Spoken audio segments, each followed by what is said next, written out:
over the shoulder, makes the grab in the end zone. Touchdown! Touchdown Bears! Justin Fields on his stomach took a hit. He's in pain again, but he just completed a beauty. Robinson standing next to Wentz at the 6-yard line. Now here comes Curtis Samuel. Hand off Robinson up the middle of the line. Heading towards the goal line and in. Touchdown! Touchdown Washington! The first career rushing touchdown for Brian Robinson Jr. Takes the snap. Turns to his right. Throws toward the end zone. That is bobbled up in the air. Is it incomplete? Yes! Benjamin St. Juste was on coverage of Darnell Mooney. They think Mooney was out of bounds. They haven't decided yet. What's the call? Washington is celebrating as if they got to stop. Is a catch short of the goal line. The runner bobbled the ball. First down, Washington. They said he went out of bounds inside the 1. Corey Nando and Friends, presented by Mayo Media. Welcome, everybody. Corey Nando and Friends, presented by Mayo Media Network. We are rocking and rolling into the weekend. I sound like such a radio. We're rocking and rolling into the weekend, playing your top 40 hits all day long. On today's show, we are going to get into the South Carolina State homecoming and why we can't find any lines to bet on them. Number one. Number two, did my Justin Fields investments before the game pay off? Number three, Dante Pettis. I don't know, man. Maybe he's relevant. Maybe he's the guy now. All of a sudden, they finally let him throw. The guy where? What do you mean? Maybe Dante Pettis is the guy where? Oh, the guy. Like the guy in Chicago. We've all been very disappointed in Darnell Mooney, who had an okay game, but he actually tried to hit Dante Pettis a bunch of times. Cam Akers is out this week. I think Cooper Kupp. There's something going on with Cam Akers. That's interesting. The wording behind how Cam Akers is out.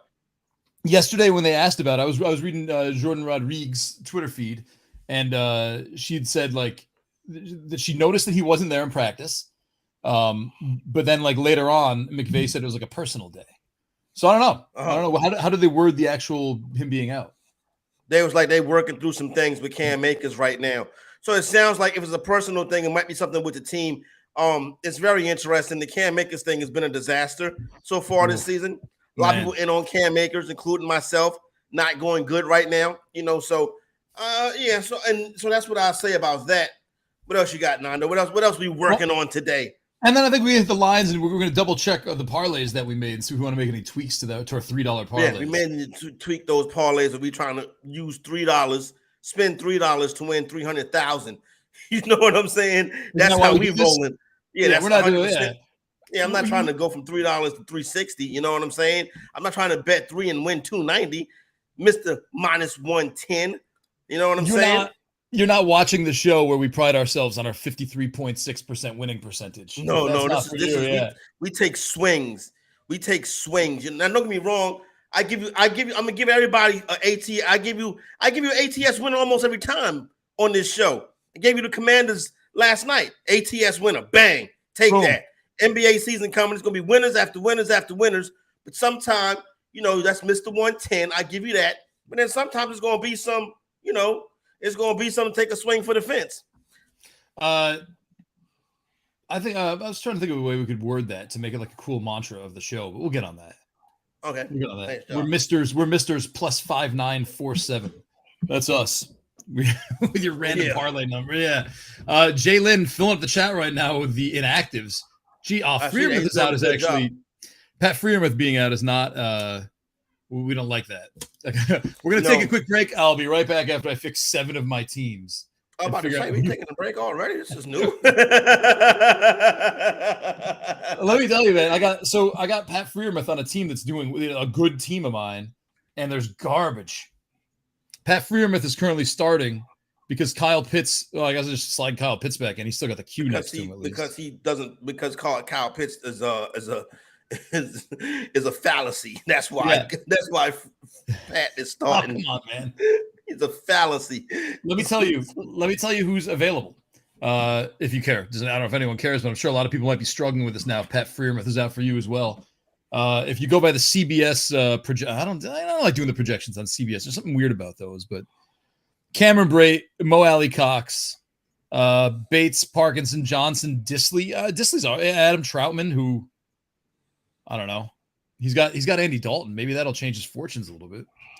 Does anyone know? Words Mike no one has Gesicki's ever out said. there. He's got Andy Dalton. Maybe we had to change his fortune. For the better. For the better. Yeah, exactly. He's got Andy Dalton. Yeah, we had to change his fortune. Yeah. Who would you do here? Because I think I might actually. I would go. What about Gesicki? Man. I'm not taking a shot on Gesicki. He shouldn't be with the rookie. I mean, with the young quarterback. Maybe that's the case. Right. I could see that. I think to me the most attractive one that you mentioned was Mo Alley Cox. I don't know, man. I can't like that. The Colts, period. But also the Colts with they got a couple other guys in that tight end mix. Yeah. I like Mo Alley Cox. I just don't know if it's hard to trust Mo Cox. I'm extremely juvenile. I'm extremely juvenile. What do you want from me? That's why people love you. Yeah, exactly, because of my juvenileness. Here's a question. So, like, if I just see in the chat, it's Matt Donnelly. It's our boy Matt Donnelly. Matt Donnelly, what up? That's Matt. Call in, man. Come hang out for like 5-10 minutes. We like you, man. You're cool. You got a mustache for the BSN. Although he might be working. He might not be able. I think he might be on the quiet mode actually, but he might be on boss mode. I don't know. But yeah, what's boss mode? Remember during the NCAA tournament? I think it was CBS. It was some site did it where there was, their brackets were up and they had a button called boss mode and you'd hit it and it would just turn into a spreadsheet, like a fake spreadsheet on your screen in case the boss walked by. Yeah. So, got it. Okay. He might be being quiet in the office. I don't know. We'll find out. Yeah, there you go. They pretend to pay me. I pretend to work. All right. Well, next time, Matt, we'll figure this out. But Matt Donnelly from FF Vipers, cool dude, fun guy. I like Matt Donnelly, fun guy, definitely. Great. Hey, he brought the world Tara. I don't know if he can take credit for Tara, but it's Tara time, who's on CBS now. Yeah. I think she's She's on CBS now. That's nice. That's good. That's when I first encountered her on Matt's show. So, okay, got it. She's great. I like her a lot too. Great personality, deep knowledge. What more could you ask for? Anyway, Mike Gesicki's down 40% rostered, 11% started, Corey. How's that? We all talk about Kyle Pitts. Mike Gesicki isn't as disappointing, I would say, but I feel like Kyle Pitts at some point could go on a run. Mike Gesicki, I don't feel like is going to have that. No, I don't think that offense fits him properly, the offense they're running right now. You saw some flashes with him and Tua at points last year. Nothing really much this year.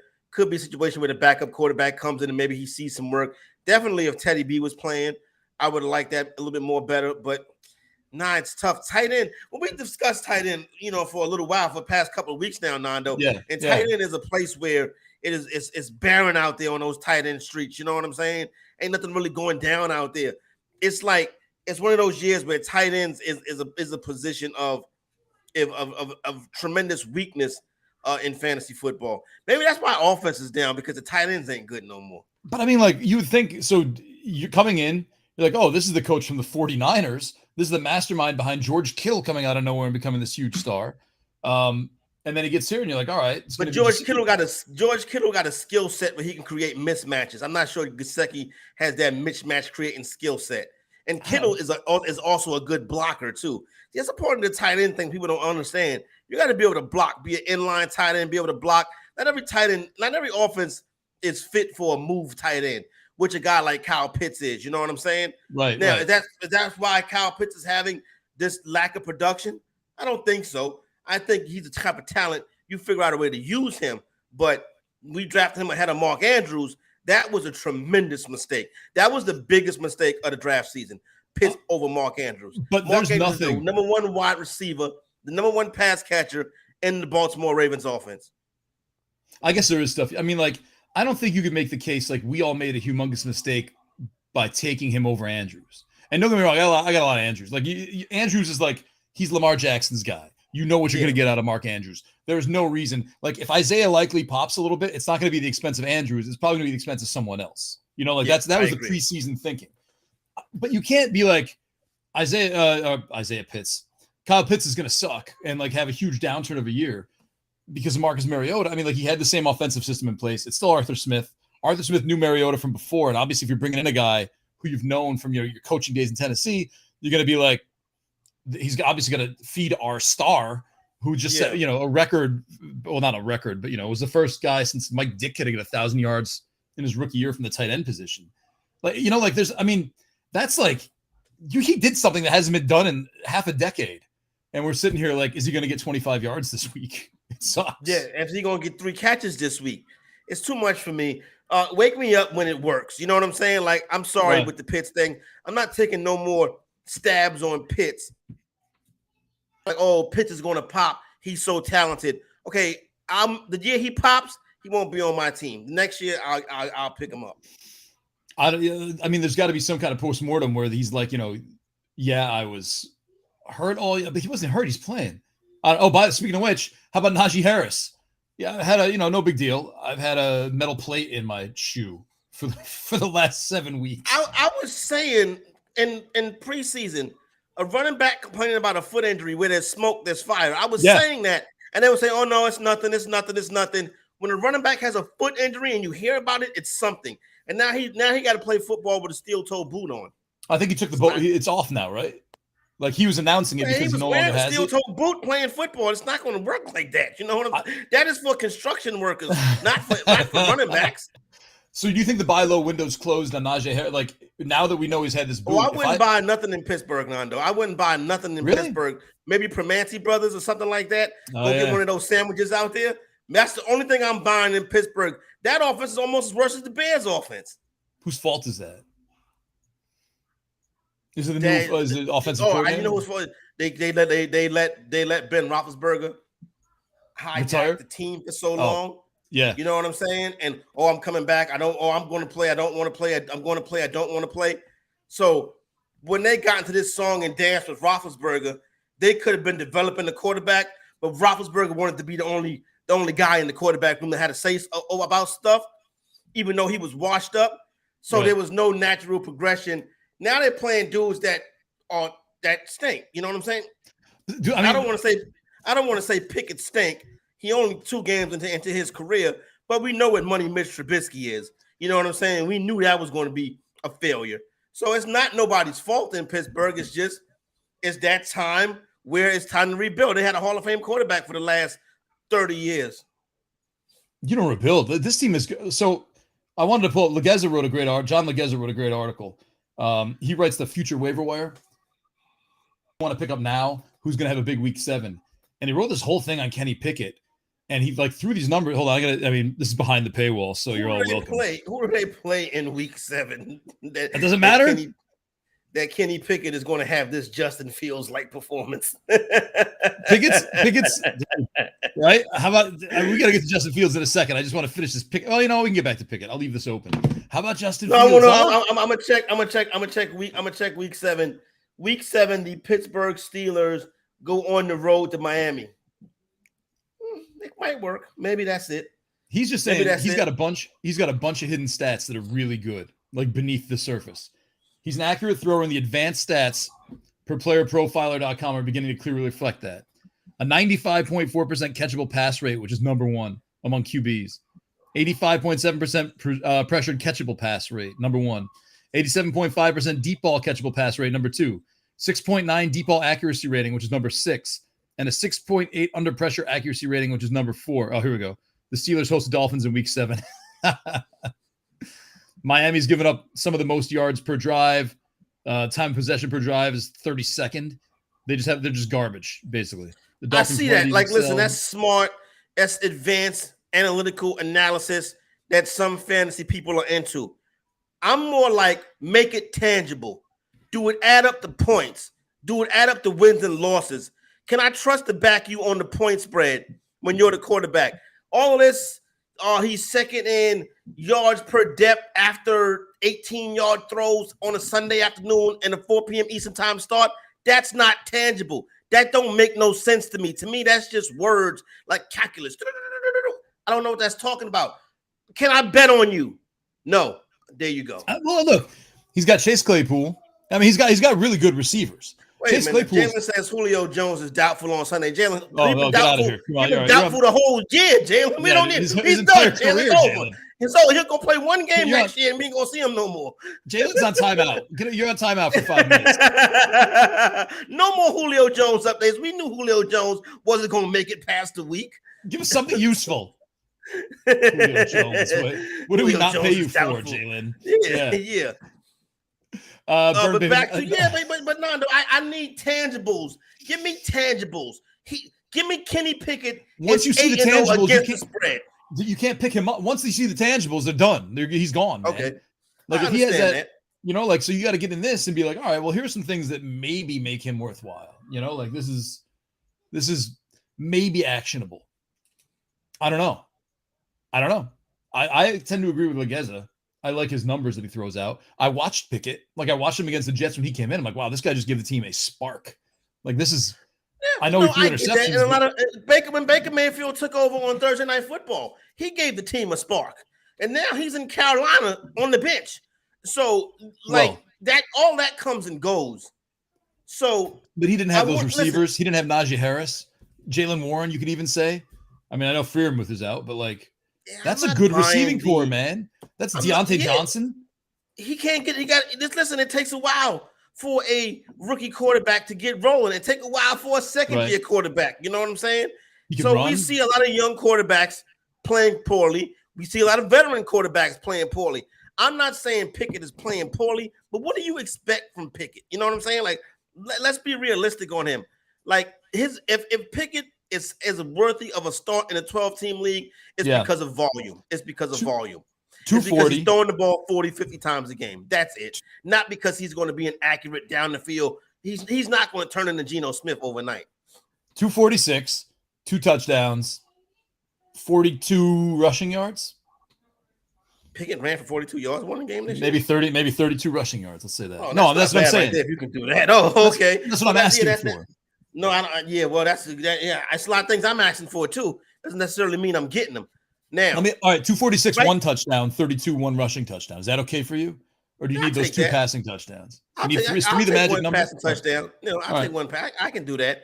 But, I'm not going to feel comfortable about that, putting it in my lineup when you got, a lot of the quarterbacks are playing down this year. But right quick on Kenny Pickett, I showed you that National Treasures box, right? Yes. That Collegiate National Treasures. Yeah. Box going for about $550 to $600. The Pickett pit patch or the Pickett RPA, is going for $410 on eBay. Good for him, man. The box, the top card in the box should be higher than the price of the box. I don't know. Is it the top card? That's not the top card in the box, though. You think Malik Willis is the top card in the box? I think Malik Willis would be, right? So if you take or like an out of 10 or so, it seems like these out of 10s are going for more than the RPAs. I don't think people like patches anymore. There's like some of those patches aren't even game worn. They're not even player worn. Well, you got to check that. You know what I'm saying? I agree with you on that. You got to look at the back when you're purchasing the card and stuff like that. Malik Willis, National Treasures, RPA, and autograph. Yeah, National Treasures. You got to help me out now, y'all. You want me to help? Malik Willis. Let's start this again. All right, this is the Collegiate Auto one. True RPA. This is the silver. The true silver. This is not obviously this card right here, 13 to 13. This is a big card. But even this card is only going for $1,300. Like the box is overpriced, if you ask me. Yeah. That's maybe the problem. So the Willis, I guess Willis is the big fish in this one right here, because he's got another RPA that's going for $2,000, a numbered RPA going for $2,000. The Louisville, okay, that's bids. That's not buy it now. That's bids. Oh, and these are buy it nows too. So that's the price they asking. Doesn't mean it's selling for that price. Right. You got to check 130 point. Like I got a $69 card for $45 yesterday. Exactly. You see what I'm saying? Yeah. I don't think that the National Treasures Collegiate. This is a down year because it's Pickett and Willis, and none of them are hyped up quarterbacks like that. Also, all the cards just came out. You know what I mean? Like all the all the 2021s just came out, and now they're just quickly double backing up with the 2022s. Like the Drake London is $30. The Drake London patch is $30, right? Panini National Treasures, Malik Willis. This is they asking for $2,000, right? That doesn't mean it's going to sell for that.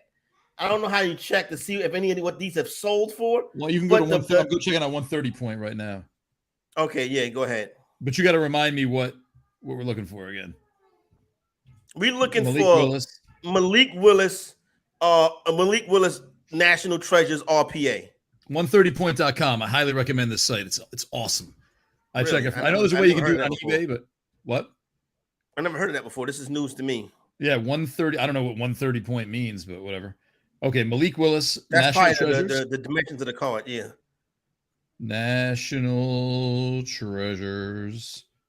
Anything else? Or just want me to start with RPA. Boom. All right, loading search results. I know this is riveting for everyone watching, but this is serious stuff. 22 Panini National Treasures Malik Willis Silhouette Signatures rookie RPA out of 19. Listed for $500, sold for $250 as a best offer accepted price. And the box costs $550, and Malik Willis RPA is going for $250. Malik Willis 311 patch auto. Best offer accepted $300. They offer price in the box. This is Malik Monk. We don't care about that one. Malik Beasley. Don't care about that one. All right. Malik Willis, Tennessee Titans 2022 Gold Standard RPA auto jersey RC 172 out of 199. Sold for $70. But that's not even that's Gold Standard. That's not National Treasures. Yeah, you're right. Yeah, so the National Treasures, the National Treasures is too expensive. Here's the Kenny Pickett 2022 National Treasures RPA rookie patch auto FOTL, which I think is first off the line. Red out of 11, $415 off an auction with 23 bids. And the FTO and the first off the line box is probably $700. And he went 400. Another one that was number 5 out of 11 went for 400 fresh off the line. So either we have bottomed out from the 2020 rush, or nobody's optimistic about this draft class. That's good. I mean, that's a good question that we may never know the answer to until it's too late, right? Like if Kenny Pickett's got Pittsburgh fans and Pittsburgh fans. You know what I mean? Like, you're right. Yeah. I don't know. I mean, and it's not like the Steelers. The Steelers are a big root, so that you would think, you know what I'm saying? And they can't eat when they put them in the game, and the card don't sell. But they're asking for $550 for the box. I don't know. I don't want listen. I'm not trying to discourage our friends at Panini. I'm just talking to the audience and letting them know, go buy the single. Don't buy the box, buy the single. We should ask, for our next break, we should do what we do with Jimmy. Like we should get 10, like for the show, like 10 people. Get Javon, get Jalen, get a group. Yeah. And have Matt give us like $500 and let us pick like some fun boxes that we can just do over a couple hours, just open a bunch up and then draft the cards that we want out of them. That'd be cool, but it's like, can we fit 10 people on the screen? I don't know. We could chat. I mean, they could be in the chat. You know what I mean? It could be. Oh yeah, that's really all you want to see on the screen are the cards, not us. Yeah. Well, exactly. You don't even need me and you. You just need the cards. So you're right. Yeah. But that'll be interesting.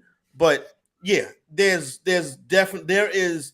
And then these people on eBay that got these cards listed for $1,300 and $2,000, bro, they're selling for $300. Yeah, it's not happening. I mean, you're taking your shot. It's not gonna happen.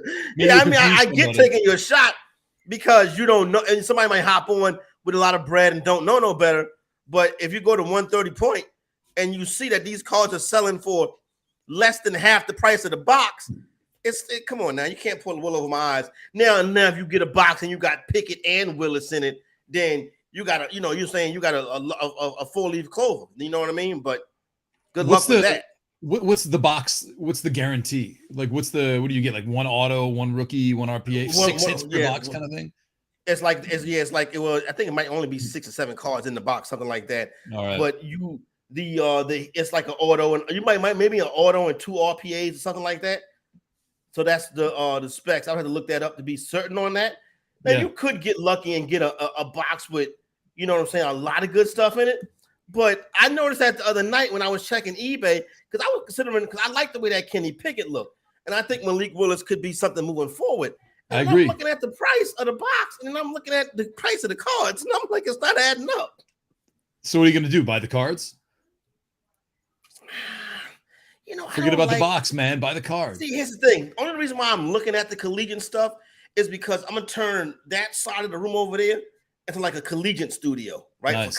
For college sports broadcast. You know what I'm saying? Yeah, all right, nice. Yeah, I got a lot of things. Wait, so you're just you're gonna turn your camera around and make a different studio for when you do a different show? Yeah, and make a different studio for a different show. Yeah, that's how clever. That's all right. I like that. That's how clever I try to be. You know what I'm saying? I'm on DNA card world right now, and I want to find this. Oh my goodness! When you got two different computers, it really messes you up. That's why I use my phone. Like I got my computer for this, my phone for everything else. And then this computer right here so I can't really get used to this computer because I never moved from this area right here. Let's see what. This is ridiculous, but you get what I'm trying to say, Nando. It's not adding up. I 100% agree with you. So let's not buy the boxes. Let's buy the signals, like the singles, like Javon says. Don't give Javon credit. Don't give Javon credit for that, though. Do not give Javon credit for that because I don't want Javon to get all that credit like he was the one that came up with the idea. You know what I'm saying? 7 autographs or memorabilia cards per box, 1 base or parallel card per box. Look out for college material signatures. Find team slogan signatures. Bing, bing, bang. The key rookies are Kenny Pickett, Matt Corral, Malik Willis, Sam Howell, Jamison Williams, Garrett Wilson, Drake London, and Chris Olave. This class ain't classing. Not yet. But I mean, when one of them pops, I'm sure there's one random dude in there too who, was UDFA or whatever, is going to step up and be amazing. You know who I would look at? I would look at Trayvon Walker, the guy the Jags drafted. I would look at those defensive guys. He does. I guess he does pop a little bit. That's who I'm going in on next. When I sell, I got to sell some stuff in here, right? When I sell some of this stuff, I'm going. Let me tell you who I'm buying next. I'm buying Micah Parson. All right. I'm buying Micah Parson. Cooper Rush. I'm buying Zion Williamson. I'm not buying Cooper Rush. I'm buying Micah Parson. I'm buying Zion Williamson. I'm buying Tyrese Maxey and Cade Cunningham. That's it. Since y'all want me to buy singles, since you want to give Javon the credit, y'all want me to buy singles. Those are the singles I'm buying with a heavy lean on Micah Parson. Because I think Micah Parson, we're looking at an all-time type defensive player. I'm sitting on Luis Robert. I think he's like these PSA 10s of his rookie Chrome card. He's very popular, Luis Roberts. And I don't even collect baseball like that, but I know Luis Roberts is a big name in the industry. But he's dropping. Like he was like $40 before the season. I think you can get some for like 22, even like as low as 17. Some of them right now. I saw last night. Something. I saw last night Luka select PSA 10s for like 180. That's awesome for Luka. And awesome for us, not for him, right? Yeah. Okay. Right. Yeah. Yeah. Exactly. Good for Luka. Your cards are an all-time low. Yeah. Hey, look, go ahead. He's entering the season as the leader to win the MVP, but his cards are bottoming out. It's a good time to hop in. If he wins the MVP, this could be the best year of his career. He's going to win an MVP at some point. This could be the year. His cards shouldn't be bottoming out. They should be like the anticipation of him winning the MVP should have people being like, yeah. Well, right now in basketball, is Cade Cunningham and Zion are the ones that's soaring. Gotcha. Cade Cunningham one like this, Nando? Yeah. Why isn't that protected? It was like $3,000. Why don't you have that in the thing? Because it's Bogdanovich. That's why. I wish it was a good so player. but the special trim sometimes it doesn't matter who it is.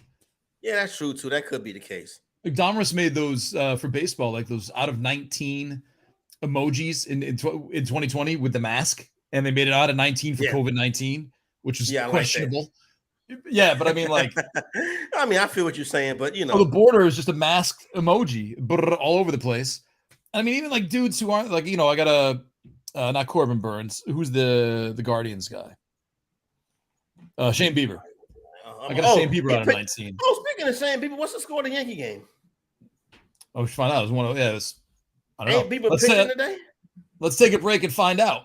Yeah, let's do that. 2-2, end of the 6th. All right, there you go. Yankees, man. My poor Mariners. I don't think that Mariners bet is going to pay off unless they're really. I don't think so either. Goodbye. You know what? This is fun though. It was fun to those. Like the Mariners, and they won that first series. No one thought they were going to do it. So excited. I would love to see the Mariners. I would love to see the Mariners advance, but it don't look like it's going to happen. Yeah, I don't think it's going to happen. Yankees 2-2, end of the sixth. Braves Phillies start at 437. Braves are minus 120. Dodgers Padres start at 837. Dodgers are minus 125. That's not such a heavy favorite that everyone thought they were coming in, because I think people realizing they don't have as much depth without Walker. And I think San Diego got some work for them, so we'll see. It should be an interesting series. Imagine if Tatis didn't break his wrist and then do drugs. Just like the season they could have had with him. What's his cards doing right now, Tatis? He was a big deal. He's not that much. You don't hear him about him that much no more. I don't know if they would have bottomed out that much. I still think he has like that panache, I guess is the okay. I don't know. Well, I could check. I'll check. The one thing I'd love if 130 point could do that, if they could just if you could down, I guess Card Ladder does it, but Card Ladder makes you pay to do those graphs. We'll check it out. Let's take a break. We'll come back. I want to talk some Thursday night football. Yeah, let's get into that. Yeah, and then we'll look back, and then we'll look forward, and we'll have some fun. Stay tuned. We'll be right back after this. Stay tuned for sports. Talk about your picks, your fantasy teams, and your sports collectibles on Bettor Sports Network. It's Moose and Keith with Mark Malusis and Keith Irizarry. Moose and Keith with you. Let's welcome aboard right now, Iron Eagle. One of the great stories that I have from doing notes on a plane, and you always get people looking over. They see color-coded uniform numbers, names, height, weight, age, background, hometown. And I had a woman sitting next to me on a flight, and I'm doing my notes, and she's kind of giving the look, then looking. And I can tell she's looking. And then finally, she'll say, so what is it that you do? Well, what do you think I do? She said, are you a wedding planner? I said, yes. I said, I have to put Rob Gronkowski at Tom Brady's table. I said, you know what? You're not correct, but it's the best answer I've ever heard. That's great. Corey Nando and Friends, presented by Mayo Media. As far as fantasy executive, it's going to be a football life. The fantasy executive is probably going to be the best football life ever. Who will be the guest? Everyone who was on yesterday, basically. Yeah, everybody that's on yesterday will be the guest. Scott Ingram, you know what I'm saying? Adam Ronis. Yeah, everybody, those people. Because what Nando, obviously you'll be there. You know what I'm saying? We'll go to the GST and shoot some scenes. You know what I'm saying? That'd be nice. We'll shoot some scenes in Midtown Manhattan. Antonio Brown can be on my football life, That'd right? Be nice. Because that's a big part of my come up as a fantasy analyst. Everybody, the football life, the fantasy executive is going to be for the people. When they do the football life on the fantasy executive, I'm going to be hands on. Good. Yeah. You talking to you.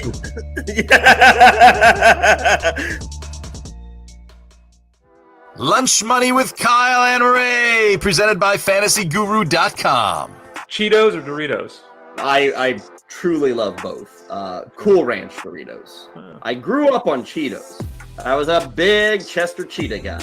Oh, nice. But Ray, as I have aged into adulthood, I've moved away from the fun that is the Cheeto, and I've gone to the, more cosmopolitan Cool Ranch Dorito chip. So I'm probably a Cool Ranch guy. How about you? I would go Doritos.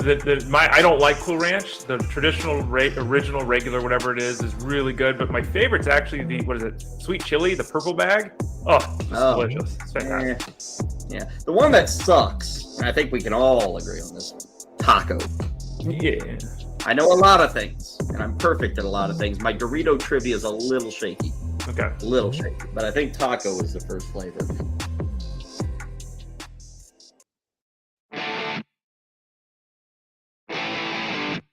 Three and two out. And the pitch is swung on. Hit in the air to right. That ball is high. It is far. It is gone. A Stantonian home run. Giancarlo don't see close to follow. He hits a 2-run home run to right, something we talked about, and he hit a 2-run job in the right field seats. The Yankees take an immediate 2-0 lead. Better Sports Network is betting, fantasy, collectibles. It's sports talk done better.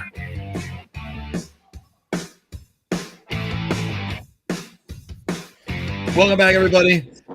I technically have to credit the Yankees radio network for that. Yay, and the great John Sterling, a Stantonian. Yeah. What has What become of you, man? We used to be like, I love it. mind I love melded, it. And you like this ridiculous rehearsed garbage. I love it. I love it. I love it. Oh, it's so Nando, forced. I'm into this It's so stuff. forced, Like, man. I'm into the. Nah, I think it's good, Nando. I think it's good for the fans. I think it's good for. I think It's not good for the fans. I think it's good for the fans. I think it's good for radio. None, I see. My whole thing is like I aspire to be the best, so I try to study. You know what I'm saying? People who I try to study everybody. You know what I'm saying? So I can take some good stuff, know some stuff not to get involved with. You know what I'm saying? And I just love that old school feel of it. The homerism that comes with the home play-by-play announcer. You know what I'm saying? A Stantonian blast. I love that. I think it's corny, but I love it. It is corny. It's not even that it's corny. Like, you know, like I could see like a corny guy like doing that, you know, whatever. It's forced. You know, like Phil Rizzuto could be kind of corny. And that was like lovable corniness. But this is just so forced and rehearsed. And you know he's got it written down. And you know he goes home. And he's like, I mean, like, just call it. It's just a home run, man. A Stantonian blast. Like that? What do you think, Susan? Well, you know, John. I like her. MJ She doesn't do shtick. Oh, here. Wait. Jared and Adam got the Bettor call ready from the other night. I was told you should hear the Bettor home run the other night. And then we're gonna hit up And then we're going to hit up NJ Thor's question. Actually, NJ Thor, you want to call in and ask it live on air, feel free, or else we'll just hit it up in the chat room. Let's hear this Bettor call, which I haven't heard, so it should be fun. Now here comes the payoff pitch. Swung on, hit in the air to left field. That ball is high. It is far. It is gone to tie the game. His first Yankee home run. Oh, I'm just wild about Harry. Harry, he homers to left center, and the Yankees tie the game at 1. I didn't like that. I didn't like that. He should have went, Bettor, it's a tater. There it is right there. Bettor, it's a tater. And the Yankees tie it up at 2 apiece. Dun, dun, dun. I can't stand this guy. I'm sorry. He might be a nice guy in real life. And I understand. I'm sure. People don't like seen me. him in the cafeteria before. I'm okay with that. People, hey, you know, I don't like your stuff. All right, that's fine, man. You know, like, it's not for everybody. It's 2 people like him, you and Jared or Adam. I can't tell. I was smiling when I heard it because it was so bad.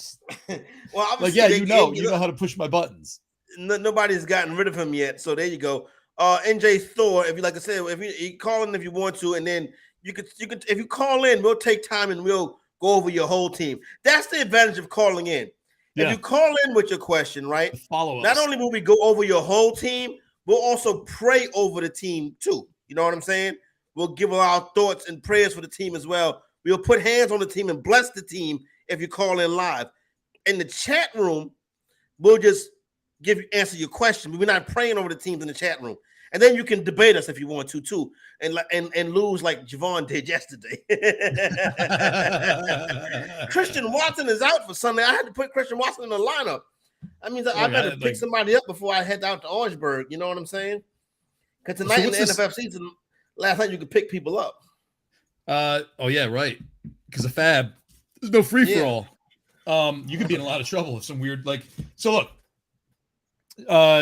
I don't think NJ Thor is going to call in, but he's asking, what do we do with Cam Akers? Hold him and hope he gets traded to the Bills? Why is everyone getting traded to the Bills all of a sudden?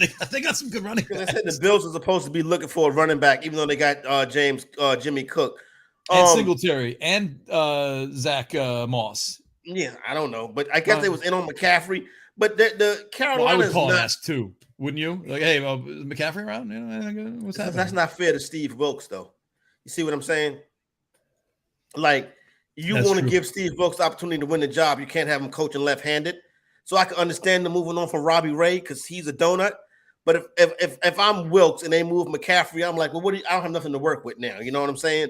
Right. So I think they should keep McCaffrey, but I could see them if they have to. But you're not going to get a first from McCaffrey. You might get a second because his durability is a major issue. But whatever. I don't think if the Bills can make a move, more power to them. Are they going to make the move for Cam Akers? I don't think so, but I would not cut Cam Akers. You don't want to. I know roster real estate. Hopefully, you got an IR spot. You can put him in the IR spot, but he may not be IR eligible. We don't know what the issue is. I would try my best not to cut him. But if you have the roster real estate and can hold on to him, try to do so because you never know when he'll come back. Well, I'm pulling up Jordan's Twitter right now to see what she's saying about this whole thing. She's my favorite. She's Jordan Rodriguez. She covered the Buffalo Bills. No, the Athletics Rams writer. Oh, the Rams. Yeah. Yeah, she wrote a whole McVay on Akers remaining with Rams, working through some things, working through some different stuff. That's the story. Wow. That could be anything. Cooper Kupp is going to be listed as questionable for Sunday's game, but Sean McVay expects him to play, so I don't put any stock in that. Did Cam Akers go to Florida State? McVay characterizes this. Yeah, he did, right? Yeah, he did. McVay characterizes this Florida State connects as an internal issue with Akers, who he says is physically okay. We're dealing with things internally. He's going to be okay. He won't be here today. Was out yesterday, listed as personal, and out Sunday. McVay says team is working through the situation. So maybe he's sad. Maybe he's depressed, like Calvin Ridley was depressed last year. I hate to speculate about something like that, but every now and then we all get sad, Nando, and it becomes difficult to do our jobs. You know what I'm saying? Like I've been sad before. You know what I mean? So right. If he is sad or going through something like that, wish him the best. You know what I'm saying? But when it's kind of vague like that, I hate to speculate, but you got to think about stuff like that. You know what I'm saying? He declined to say whether he believes Akers will be part of the Rams in the future. We're working through some different things right now, McVay said. It's not football related or performance related as it pertained to the Rams run game as a whole. I would say it's more like we're dealing with things internally. I don't know exactly. These are kind of uncharted territories. Out of respect for the situation, I want to keep it internally. Sounds like it might be something personal. Sounds like someone's sleeping with someone's girlfriend or wife. I don't want to speculate like that. I didn't want to speculate about him being sad, but I really don't want to speculate about. I did, but I really don't want to speculate about that.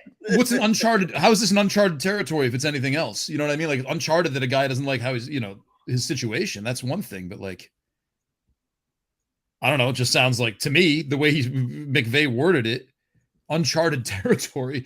Like you've seen every other situation outside of the Antonio Brown, outside of the blimp, and the feet that got frozen. Yeah, outside of anything Antonio Brown does. Yeah, but I'm not an insider. The way that's worded. Where does your brain go immediately? What's an uncharted territory? My brain thinks that it could be a personal issue with Akers.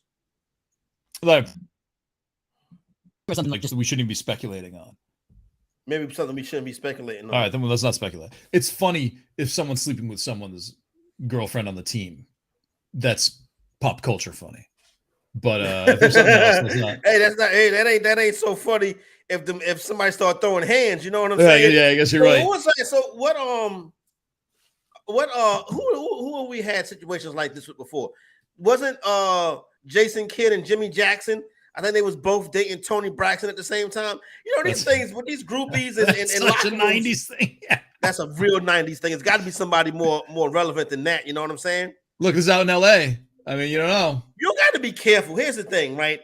To aspiring professional athletes, you got to be careful. You got to, before you start bringing, let me not get in trouble. Let's just change the subject.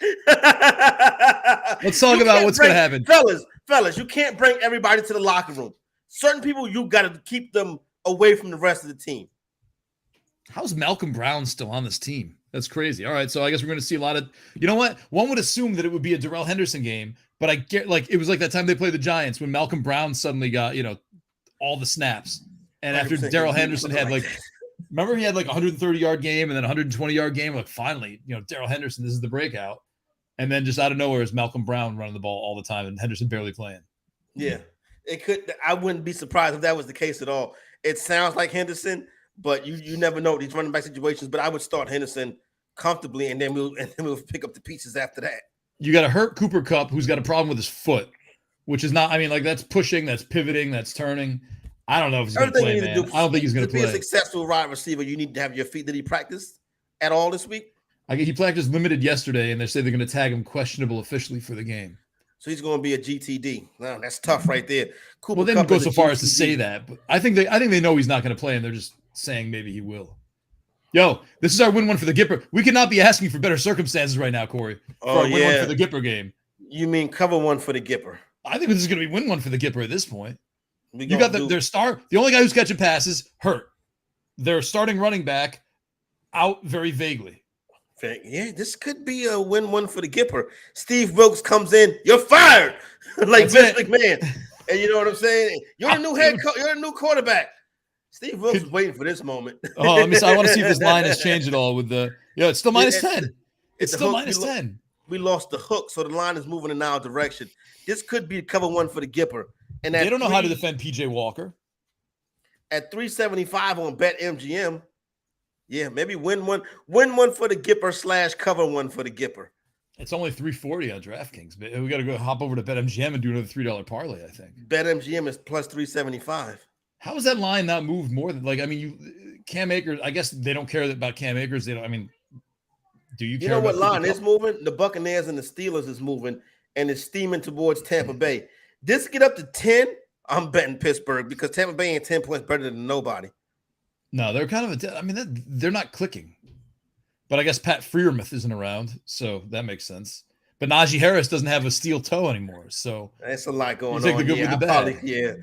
I'm not. You're right. I'm not fooling with Pittsburgh. I will. I just stay away from. Dude, I'm telling you, man. Pittsburgh's got weapons. They got weapons. No Minka Fitzpatrick. That's no. Somebody got to get them to the weapons. Now, the quarterback is 15 years old. It's not ready yet. I think he's all right. I think he'll be all right. I hope he's all right. You know, I do. I hope all the young quarterbacks are all right because I want to watch. I want to manage fantasy teams. I want to wager on teams that have good quarterbacks, that have good quarterback play. I don't want dudes to be struggling. I don't want Carson Wentz throwing ducks. His two best passes last night were dropped. He had 99 yards last night. I think Wentz can play better than that. I don't want to see Kirk Cousins throwing red zone interceptions. I don't want to watch Trevor Lawrence struggle most every 3 weeks and then have one good game. I don't want to see Tua throw 6-7 yard outs. I don't want to see Matt Ryan look like he's 72 years old. You know what I'm saying? I don't want to see Matthew Stafford with Tommy John. I don't want to see Kyler Murray running from one side of the field to the other just to gain 2 yards. I want to see good quarterback play. I want the quarterback to be successful. I don't want to see Mac Jones throwing the ball to the opposite team. I want all the young quarterbacks. I don't want to see Jalen Hurts be status with the Philadelphia Eagles continue to be in question year after year after year, even though Philadelphia Eagle fans think he's the guy and the organization thinks he's not. I don't want to see that happen to the young quarterbacks. I want to see the young quarterbacks thrive and be successful. I want it every year to be like 1988. I want John Elway and Dan Marino and Roger Staubach and all these great quarterbacks. I don't want to see the NFL being bogged down, you know what I'm saying, with dudes like Russell Wilson struggling. I don't want to see Jimmy Garoppolo being the best option for the 49ers. I don't want to see a 16-year-old Justin Fields. You know what I'm saying? I want everybody's quarterback to thrive so we can have a thriving offensive masterpiece in the NFL. But right now, it's a lot of bad offense, and mainly because it's dudes like Andy Dalton starting. Is it? Andy Dalton might be one of the best quarterbacks you just named in your rant there right now. Andy Dalton quarterback for Dallas the year when Dak was hurt. Yeah, I remember that. Hard to watch. It was hard to watch that. I remember that very well. My least favorite year as a Cowboy fan. I remember that all too well. We actually never went back to Justin Fields after all that. I saw. You know what I saw last night? He did that. MJ thought Geno was the best quarterback. You're right. And He's right. Terrible. He's for right. He's terrible for 12 years, and now he might win the MVP. He never got a shot. Never got a shot. His Topps Chrome is $13 now. I mean, come on. It used to be $8. Let's see what Geno's rookie is Topps Chrome, right? It's not Prism, right? No, it was Topps. It was still back in the Topps Chrome days. There's an actually very cool 1986 throwback Geno Smith Topps Chrome rookie card that I got. Wow. I might have. You got it already. I forgot. No, Corey, I got this last year. If you want to know who's been a Geno Smith fan for a while, talk to the guy who's got receipts on Geno Smith rookie cards from last year. Geno Smith rookie card. Right now, Smith. Do your 130 point. Go to 130 point. Look at this. His RPA is 200. His National Treasures RPA is $200 right now. You could have had that a lot cheaper. His Topps Chrome, I gotta go to buy it now. I give you his top. I should go. I've never tried that 130 point. His first Prism is $7. His Topps Chrome. Oh, wait a minute, Nando. Yeah, his Topps Chrome is $1.98. So we haven't really seen his rookie. Yeah, his rookie. Geno Smith Topps Chrome base rookie card, $1.89. It must have been a quarter when the season started.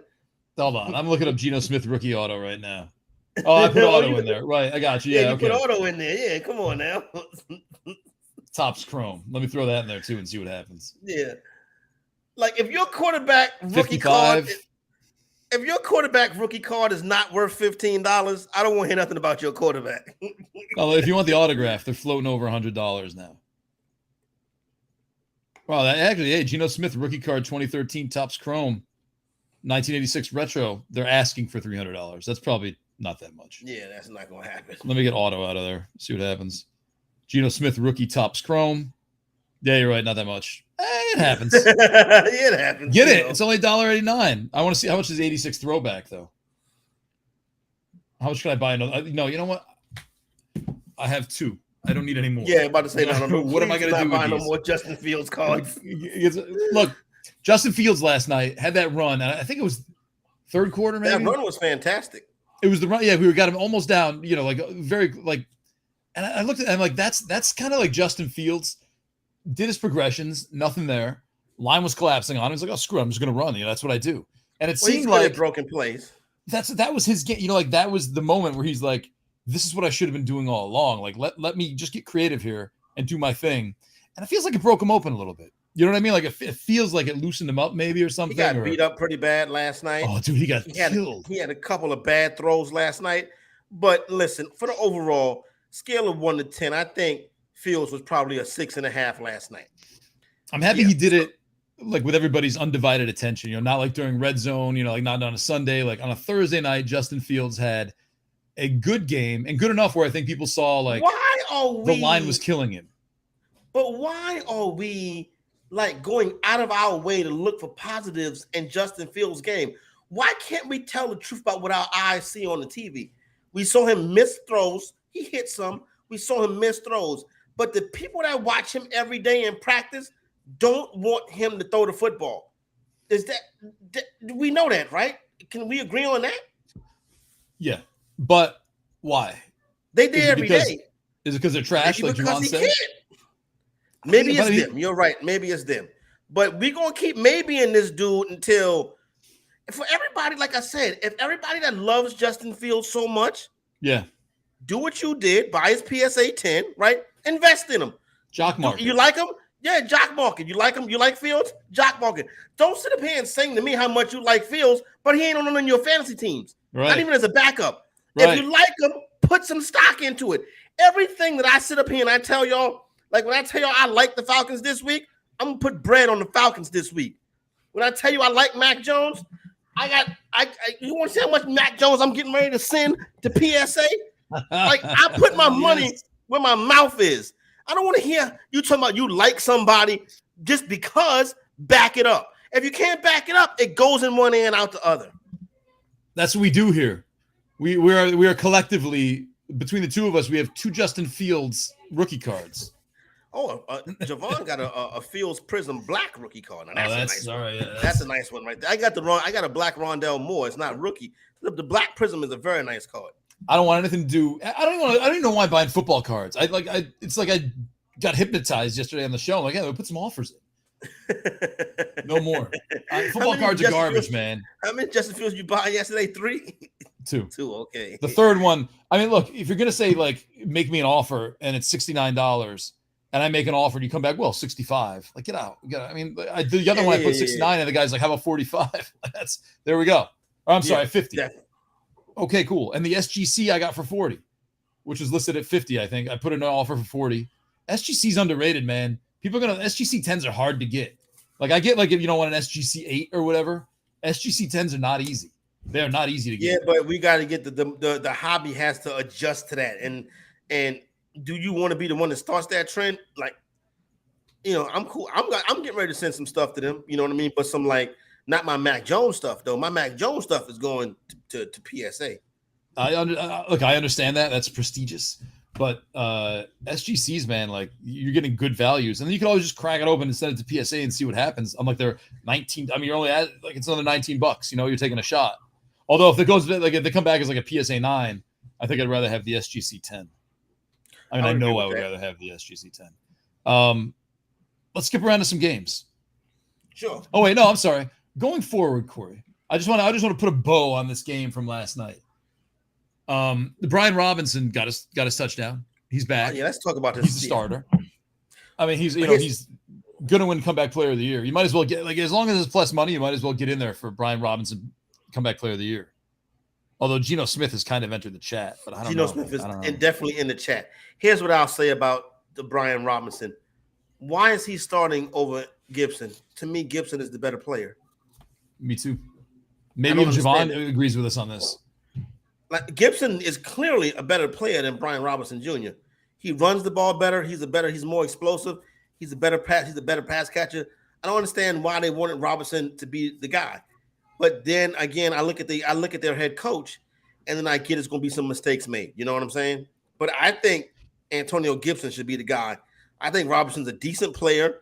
I'm glad he's feeling better. Yeah. And I wonder where he got shot at. Because I used to live out there. I wonder where he was at, where he got shot at. I'm curious to know. I'm sure he probably was flossing some. I'm not saying that he's the victim, clearly. But anyway, with that being said, I like Antonio Gibson better than I do Robinson. Bills could probably get very cheap. Yeah, exactly.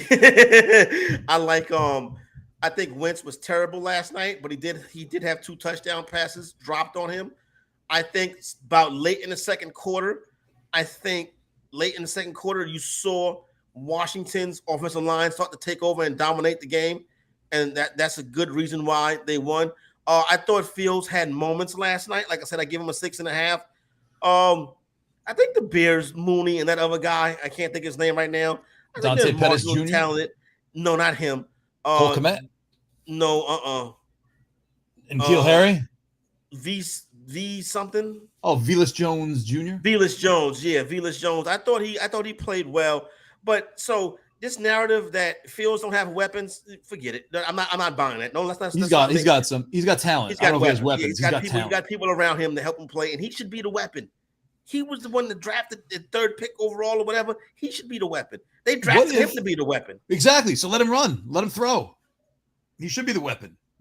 That's between that. Listen, I'm not on the coaching staff. Are they doing right. Listen, I know last year was malpractice. Is it the same thing this year? I'm not sure. Question. What if you put Fields on Denver and Russell Wilson on Chicago? Would you expect any different results? Just out of curiosity. I know it's a silly question, but I think both teams would be the same. Yeah, me too. I think Fields would be throwing more, but I think you'd really see his deficiencies. And on Chicago, I think Wilson would be throwing more, and you would see his deficiencies. No, great. That's what I thought too. Let's take a look at some games. You want to start? We talked a lot about the Ravens and Giants this week, I think. But you're Ravens, right? Do you have your 5 picks or anything, or are we just kind of going casually through these? I did my 5 picks. did my 5 picks. I swapped out somebody this morning. I may have swapped out the Jets and added the Falcons, but I did do my 5 picks. I'm willing to share those with y'all. And these are my contest plays. These are my best plays of the week. All right. Let's take a quick break. Teaser alert. We're going to come back. We're going to share Corey's picks. We're going to go through these games. We're going to see if anything's interesting. Probably not much college football talk if you're looking for that today outside of South Carolina State. I will. Yeah, I got obviously a state homecoming, so we'll chop it up about that. But I do have I got a couple college football players I'll share with y'all before we get out of here. Big weekend this weekend. Big game between Alabama and Tennessee. That's a big one. And then we got Clemson in Florida State. That's not nearly as big. Clemson to beat Florida State, but definitely got a handicap on the Alabama game with Tennessee. Maybe Cam Akers just wanted to go to the Clemson game. We'll be right back. Stay tuned. We'll be right back with more after this. Corey Nando and Friends, presented by Mayo Media.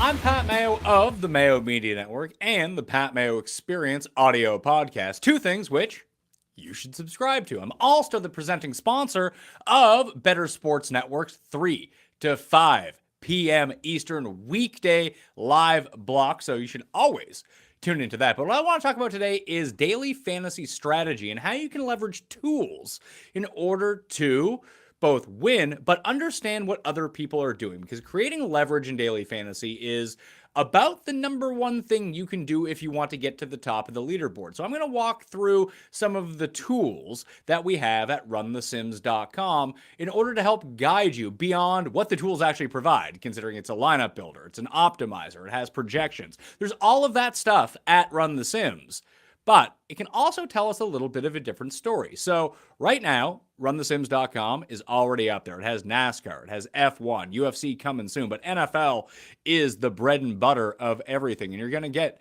your prop tool. If you want your prop tool, you're also going to get your simulator. And right now, you see it's $2.99 for the package, but because our friends at BSN are so smart, you can go to runthesims.com/BSN, get yourself 10% off, and you're going to want this. You can see all of the myriad tools that Run the Sims provides, but we're going to go to the classic optimizer.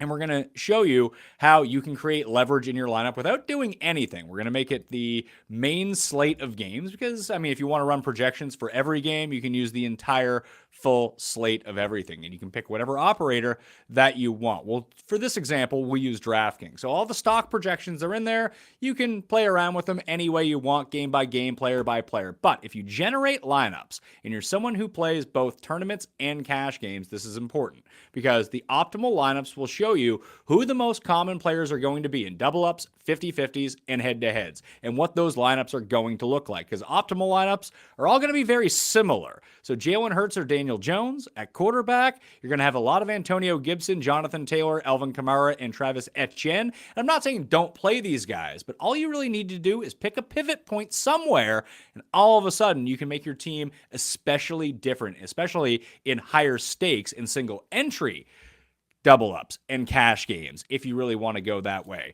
So even when we go look at our player groups and our player pool, when we generate the lineups that we want, you most definitely saw that you're going to have your Jalen Hurts, Daniel Jones lineups. All you really need to do is get a little bit different, come up with a stack in a little bit of a different way, and you see Commanders defense keeps getting spat out. That's going to be the optimal one for week 1. So all you need to do is just go a different way, and all of a sudden you've created a leverage on your opponents, and your 3v3 just needs to win that 3v3, and all of a sudden you're printing money. runthesims.com/BSN for 10% off. I'm Pat Mayo.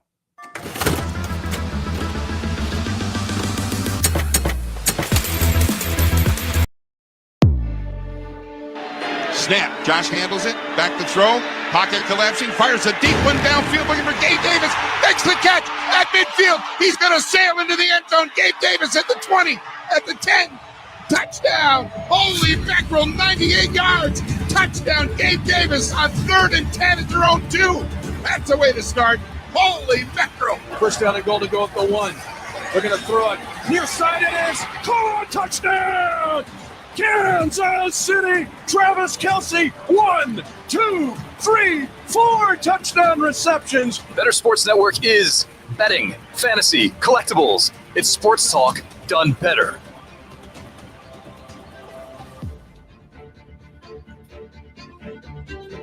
Welcome back, everybody. Sorry, I just read a very interesting tweet from OJ Spivey that Jalen Hurts has an all-female management team. That's pretty cool. His agent, marketing, communications management, and management, all female. Good for him. That's cool. It didn't stop the Eagles from scooping up another first-round pick last year. Hey, just in case. Just in case. Welcome back to Corey Nando and friends. Let's hit up NJ Thor's got another question. Look, you want to call, we could do this all live, man, but not everybody likes to jump on like this.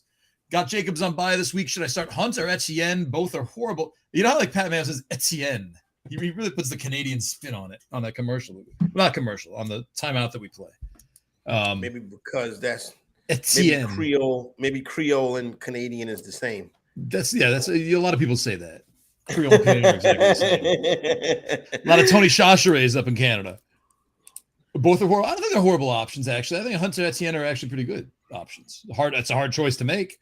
I assume if it's PPR, they're almost the same player with the same kind of usage. Yeah, what is it? NJ Thor, is this PPR or half point? What are we doing on this one right here?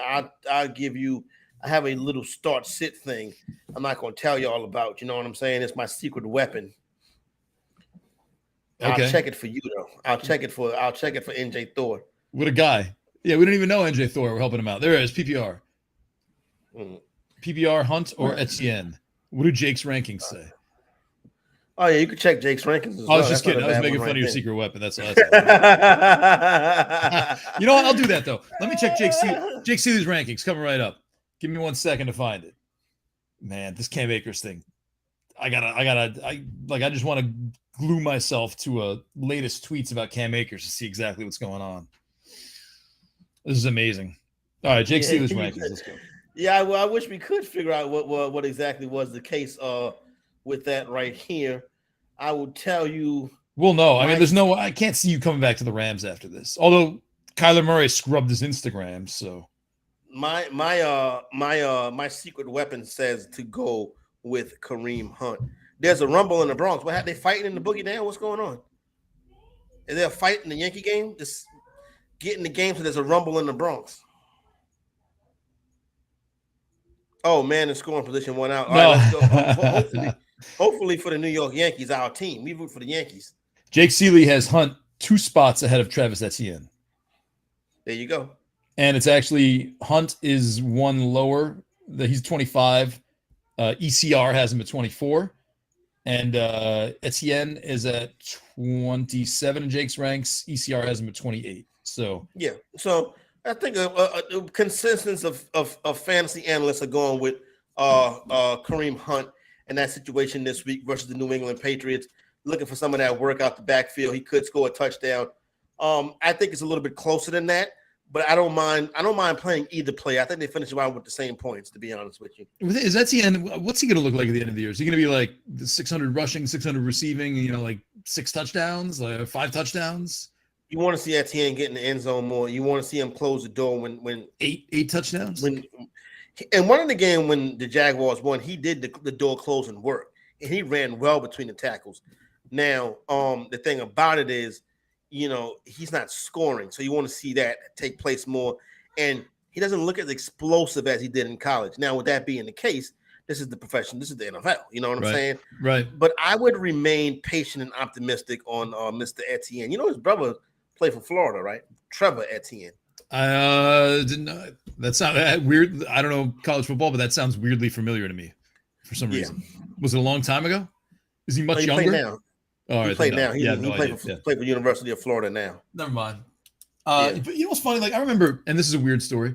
Leonard Fournette, when he's playing at LSU, was like amazing college, and like this guy cannot be stopped. They thought he was going to be like the best running back of all time. Yes, Leonard Fournette's freshman year, they was like, this is the best running back we've ever seen in our life. Yeah, and I'm 100%. like, wow. And I thought he was going to be great too, and he's been average. I mean, above average. Let me that's not say it. average. Like I look at him now, people are asking questions about him, and I can't reconcile Leonard Fournette LSU with Leonard Fournette Tampa Bay.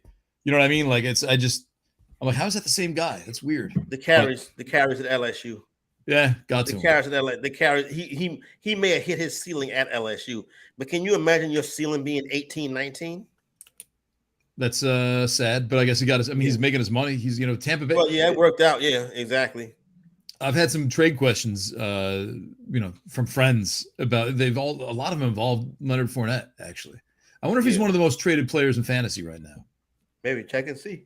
Well, I'll do that. All right. Well, give us some of your best bet. Give us a couple of the best bets while I go check and see if this is totally ridiculous. Yeah, I'll do it for you. Give us a best bet. Yeah, let's start with Arizona. This is one of the. I actually saw this on the BetMGM Insights email this morning that Arizona is one of the most bet teams this weekend. Got a game matchup between NFC West opponents with the Arizona Cardinals and Seattle Seahawks. Arizona laying 2.5 points on the road for painting across the board. And we got a total of 50.5 painting across the board as well. I think you want to grab this number now at 2.5. I think on Sunday morning it moves up to 3. The reason why a lot of people are betting this spot right here, why this is Arizona's one of the most bet teams, this is one of the most bet games, is because Arizona's 10-1-0 or 10-1-1 10-1-1 ATS, maybe 11-1 on the money line in their last 12 road games. Kyler Murray's been phenomenal on the road. Now you go on the road against what I would say equal or lesser than opponent. Yep. You see them lane open up with 2, push up to 2.5, headed towards 3. I think this is a play right here. You want to get at 2.5 to avoid a possible push. But I like the Arizona Cardinals in this one. That is one of my best bets on the week. Later 2.5 with the Cardinals. It gets to 3. Then you're looking at a possible push. But I would definitely lay 2.5. Is it fair to say that we root against Kyler Murray here? Not if we're betting on him. I guess you're right. So Leonard Fournette is not anywhere near one of the most traded in the CBS. He's not even in the top 20 in the CBS universe. I don't know if you care about who's the most traded, but it's Ezekiel Elliott is number 1. Najee Harris, Jeff Wilson, Jonathan Taylor, and Clyde Edwards-Helaire are your top 5. A lot of running backs. Then Melvin Gordon, Kyle Pitts, A.J. Dillon, Alvin Kamara, and Miles Sanders. People buying Pitts, people buying Kamara. I think it's smart to buy Kamara. That's Jeff Wilson. I guess running backs. You got to hold on to your running backs, and they probably trading them for other running backs too, which is ridiculous to me. Yeah, it doesn't tell you actually who they're trading them for. They used to have that, but they don't have it anymore. Yeah, you got to go all the way down. Like Terry McLaurin at number 12. Looks like he's the first wide receiver who's being traded in bunches. Not even that much, but I get it. Like Clyde Edwards, like what are you going to trade for Clyde Edwards-Helaire? Is that someone who comes to you and is like, yo, I need a running back? Like, well, I'll give you Clyde Edwards-Helaire for your, I don't even know who do you like. Not Jamar Chase. Jamar Chase is one of the most traded too. No, I'm not going to trade Jamar not Chase Amari for Clyde Cooper. Edwards-Helaire. I would trade Amari Cooper for Clyde Edwards-Helaire. Yeah, but would you try? All right, maybe that is close actually. I would do that because Cooper's going to when the weather breaks, Amari Cooper going to disappear. How about Pittman? Deontay and then Amari Johnson. Cooper already took himself out of the game in the last drive of the game. Took himself out of the game. If I was Kevin Stefanski, I said, "You do it again, young man, and see what happens to you." We're going to trade you for Cam Akers. Exactly. You be with Cam Akers. Exactly. In the gulag with Cam Akers. Here we go. Yankees, 2 outs. Oswaldo Cabrera, the rookie put in an unfair position of pressure, strikes out. Isaiah Kiner-Falefa is up with. I bet you Kiner-Falefa does something. I love him. I love Kiner-Falefa. I hope he do something too because I want the Yankees to win. That would be great. Hey, you know what? We don't live bet nearly enough on this show. Let's just take a quick look at what happens. You know, like what's going to happen here. We got a tie game. We got 2 men on, 2 outs. Yankees are -5. Yankees are -540 to win this game. I'm sorry. Yankees are -540 to 1.5. Yankees are -165 to win this game. I mean, I don't really want to lay more than $1.50. Yeah. But obviously, if a hit comes in here, then that number is going to go in the opposite direction. Right. Guardians only plus 110 right now with 2 men on. Kiner Falefa up with 2 outs. Kiner Falefa, what's going to happen? Strike foul plus 120. Ball hit by pitch plus 135. Hits the ball in play is plus 300. That's interesting. That is interesting. Versus James Karinchak. Micro betting. Yeah. Yeah. In play plus 300. What's the strikeout? Hold on. Now the whole thing popped up. Wait. Something must have happened because it's all locked. All right. Strikeout plus 180. If you want the exact what's going to happen, strike foul plus 110. Ball hit by pitch plus 170. In play plus 260. So there must be a couple balls on him right now. Something must have happened. Strikeouts plus 180. A home run is plus 2,500. A doubles plus 1,900. I think I could do that. Reach on error plus 5,500, Corey. And that reach on error sounds like a winner right there. I like the reach on error. You know, we haven't put any live bets in. Let's put something on the double. What do you think? All right, let's go. Kind of Falefa for a double. Isaiah, nope, closed. Well, that was fun while it lasted. Thanks, everybody. I don't care about Harrison Bettor. Something must have happened. Anyway, still 2-2. That was fun. Thanks, everybody, for playing along. But here we go. Doubles plus 2,800 now. Think we can squeeze that in before it goes out? Let's see. $2. Remove closed picks. $2 to win 58 if Isaiah Kiner Falefa doubles here. All right, there you go. So we got $2 to win 58. Oh, full count, too. All right, let's go. Full count. All right. There we go. We up for it now, right now, baby. Micro betting live on Corey Nando and Friends, presented by Mayo Media. This is our first micro bet. You know what I want to try? I want to try the Jake Paul thing. I want to try Bettor. And I want to try simple bet, too, which I think is the same system, but could be fun. Okay. All right. Did I just waste $2? Probably. Will I win it all back with my Seattle Mariners to win the World Series bet? Probably not. Probably not. Everything's locked now, so something must have happened. Full count. I really should put the game on. I got a TV right over here, but by the time I get over and turn it on, yeah, I don't like distractions, Corey. During the show. Yeah, no. We're doing the show. I have a TV right here for the Bettor Zone on Sunday. He walked them, so there you go, right there. So now the base is loaded, right? Yeah, for who? Harrison Bettor? Oh, Harry, a tater from Bettor. Kyle Higashioka. Here we go. Micro betting on Kyle Higashioka. Yeah. So let's This do is why hit you by tune pitch. in, right? Let's do hit by pitch. Oh, Cleveland going to the bullpen now. Oh, okay, yeah. Right. Who are they going to bring? You're bringing Emmanuel Clace at this point, right? I think you have take out Higashioka though. I don't know. I don't know. All right. Anyway, let's get back to some football. We wait for this to play out. How about the Giants? Yeah. So I'm on the Giants this week. Styles dictate fights, right? I think this number is a little bit too high. This is probably a 3-point game right here. I do see where some steam is coming in on the Ravens. See this number up to 6. You got a 6 at BetMGM. You have a 6 at DraftKings as well. 5.5 points bet, 5.5 at FanDuel. So the Giants, I broke it down yesterday. I'll break it down again for those who didn't hear it. The Giants want to stay attached to you in the first half and try to have Barkley win a play to win the game in the second half. Right. That's what the Giants want to do. Baltimore allows team to stay attached to them in the first half, and then Baltimore stops scoring altogether in the second half. You know what I'm saying? You look at Martindale, who's one of the best coordinators in the NFL, going up against the offense he knows. I like the Giants getting 5.5. If you can get 6, even better. And I would sprinkle the money line for the New York Giants, and they could upset Baltimore this weekend. That would be, I don't know if the Giants can handle Lamar Jackson. I don't know if any team can handle Lamar Jackson. Nobody can handle Lamar Jackson. But his Martindale, his teammates, his offensive coordinator, his head coach. It's like how, you remember they always said the only person that could stop Michael Jordan was Dean Smith? Yeah. The only person that can stop Lamar Jackson is Harbaugh and the OC. That's it. You know what I'm saying? And what's the OC? I can't think of his name. Skip my mind right now. Gus, right? Roman. No, it's not Gus Roman. It's Roman though. Yeah, you know who I mean. Greg Roman. Greg Roman. Yes, thank you. So Greg Roman, I'm getting mixed up with Gus Edwards. So yeah, Roman and Harbaugh. Lamar Jackson needs to start taking some more snaps from under center. It's just the bottom line. Will it happen? Probably not. Probably not. Same reason they won't let Justin Fields throw. we gotta get Madden. Maybe we should be playing Madden all this time. Maybe so. Who's next? Higashioka's up next. You know which bet of yours is next?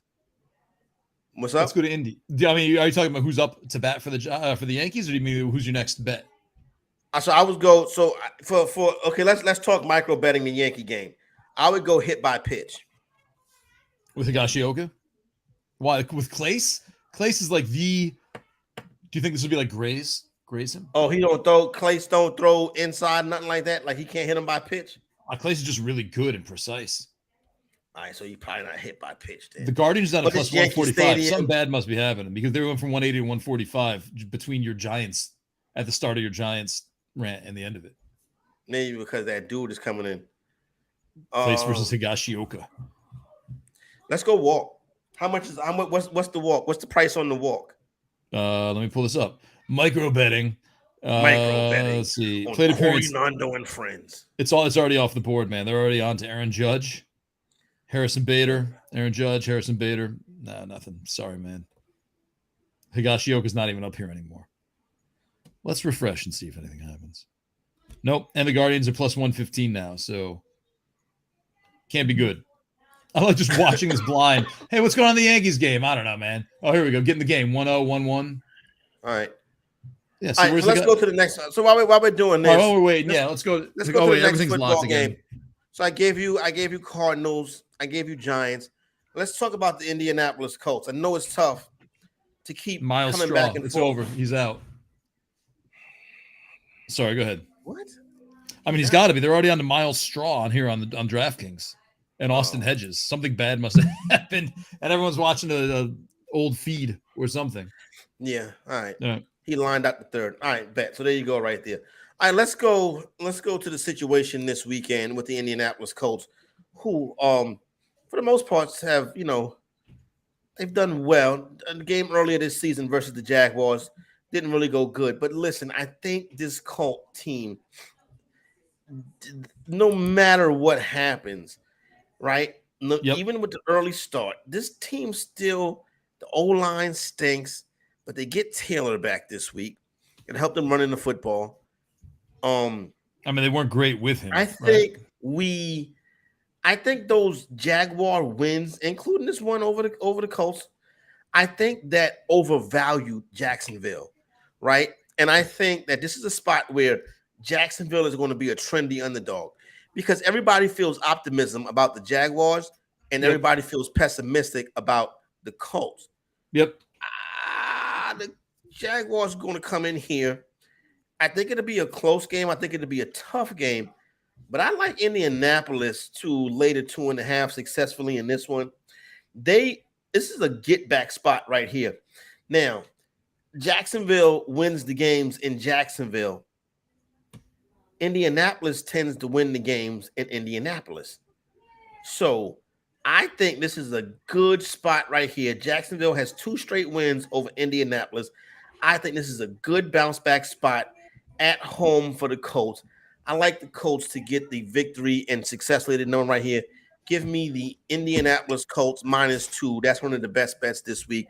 And I think what you're going to get on that one, you're going to get a chance to fade a trendy underdog in Jacksonville. Indianapolis gets one on the board this week. Take it to the bank. Fantasy executive. That's three of my best bets this weekend right there. Oh, man, that must you coming back to the Colts or coming to the Colts. That's big. That's big of you. 2 weeks in a row. 2 weeks in a row. This is back-to-back weeks on the Colts, and I feel good about it. You know what I'm saying? I feel good. I feel good about you feeling good. They need to come down on the Colts too. We're like as a collective, we overrated the Colts. Now let's not take them too low. You know what I'm saying? So I like the Colts this week, and let's pump the brakes a little bit on the Jaguars. I know a lot of you are holding Jaguars to win the AFC South tickets. That's real optimistic considering the team that was the 1 seed in the AFC last year, Tennessee Titans, are in this division. Everybody's sleeping on Tennessee. I wouldn't do that. I wouldn't either. I mean, like all they got to do, like let's start running Derrick Henry, run the offense through Derrick Henry again. That's when they got their win. That's when they turned things around a little bit. Can you imagine? They should also go to Malik Willis. They should go to Malik Willis. I mean, like, they're coming off a bye. I wonder if, like, next week they're going to be like, oh, you know, in Tennessee, we saw Malik Willis was taking reps with the first team. Ryan Tannehill was, off to the side riding a stationary bike. I wonder if we start seeing that stuff, you know? Could be. That could be coming up next, Nando. I think Willis be in the lineup at some point this year. I would stash Willis if I have the roster real estate. He could be a guy that can really give you a push down the stretch. I think. When you insert these quarterbacks who can run, like Kenny Pickett, like when Baker Mayfield jumped in, there's got to be someone else. Deshaun Watson, I think he started the year as a starter that year. No, Deshaun Watson came in, must have been week 2 or 3, and he had the highlight of his career. Really, he had a touchdown run that probably was the best play of his career. He had it on what was it, Thursday night football. The Browns were playing. Maybe I forgot who the Browns were playing. The Texans were playing the Browns. Yeah, Texas was playing the Browns. Yep, I remember that. Boogie was over the house that night. This was when I was still living in Harlem. I don't know why Boogie was there that night, but it was good to better chill not with to him. question it. Yeah, you know. Yeah, it was good to chill with him. You know what I'm saying? I would love Malik Willis coming in and taking over as quarterback for the Titans. I think would change everything. It would jolt of energy kind of stuff. You know what I mean? Speak of the devil. Look at that. Speak of the devil. As Boogie is calling me. Oh, nice. Pick it up. Don't call in. Is he in town? Is he coming in for is he South Carolina State? That's probably what it is. He's a South Carolina State alumni. That's probably what it is. He's either in town or on the way to town. So I just texted him back. I said, I'm on air, right? And then he should reply back soon. On air. He just read it. Now I put what's up. You know what I'm saying? What's the halftime show like? South Carolina State homecoming. Oh, the halftime show. Hold on one second. I'm glad you asked because we actually thought about this before the show today. So the halftime show, right? Halftime, right? You know, HBCU halftime. You know what I'm saying? The band comes out. You know what I'm saying? You got the band, the champagne dances, and all of that stuff. Well, no, wait. Where's the champagne? Where does champagne fit into this? No. They call them the champagne dancers. You know what I'm saying? Right. But they're not really. It's not like Chris Rock. It's not that kind of champagne. Okay. These is college students, Nando. For Christ's sake. I don't know. He said it. I'm like, okay, one of these things does not belong. Even get to your trade in a minute. I'm setting up the halftime show. Normally, I'll do a little bit of time in the stadium, but I'm be on the concourse trying to catch up. You know what I'm saying? Sure. Oh, what's going on? This, that, and the third. Hey, how you doing? You know what I'm saying? Yada, yada, yada. Oh, he's over there. Oh, hey, what's going on, right? But then, right, halftime, so they'll come out there, it's not band, it's, HBCU band, so it's band, you know what I'm saying? So, and then, right, and then before the marching one, it's called the marching band, it's called the marching 101, right? So before the marching 101 will leave the field, you hear din, din, din, din, din, din, din, and then they'll do the fight song, Get Up for the Bulldogs. And everybody's Get Up for the Bulldogs. And that's what halftime is like. As a matter of fact, I thought of y'all, you know what I'm saying, since this is homecoming week, right? I thought of y'all, and I sent the producers actually a snippet of the fight song, Get Up for the Bulldogs. If you'd like to hear it go.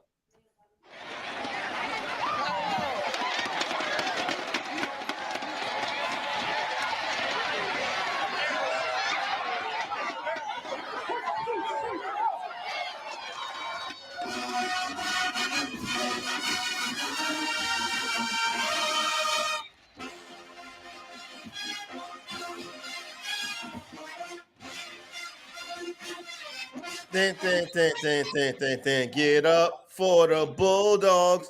Everybody get up.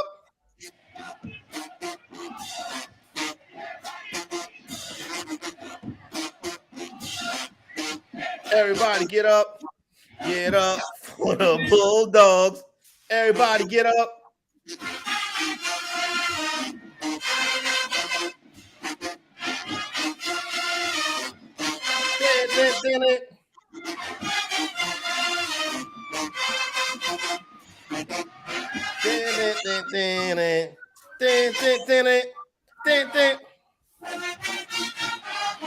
And there you go right there. That is Get Up from the Bulldogs. by the mighty marching 101.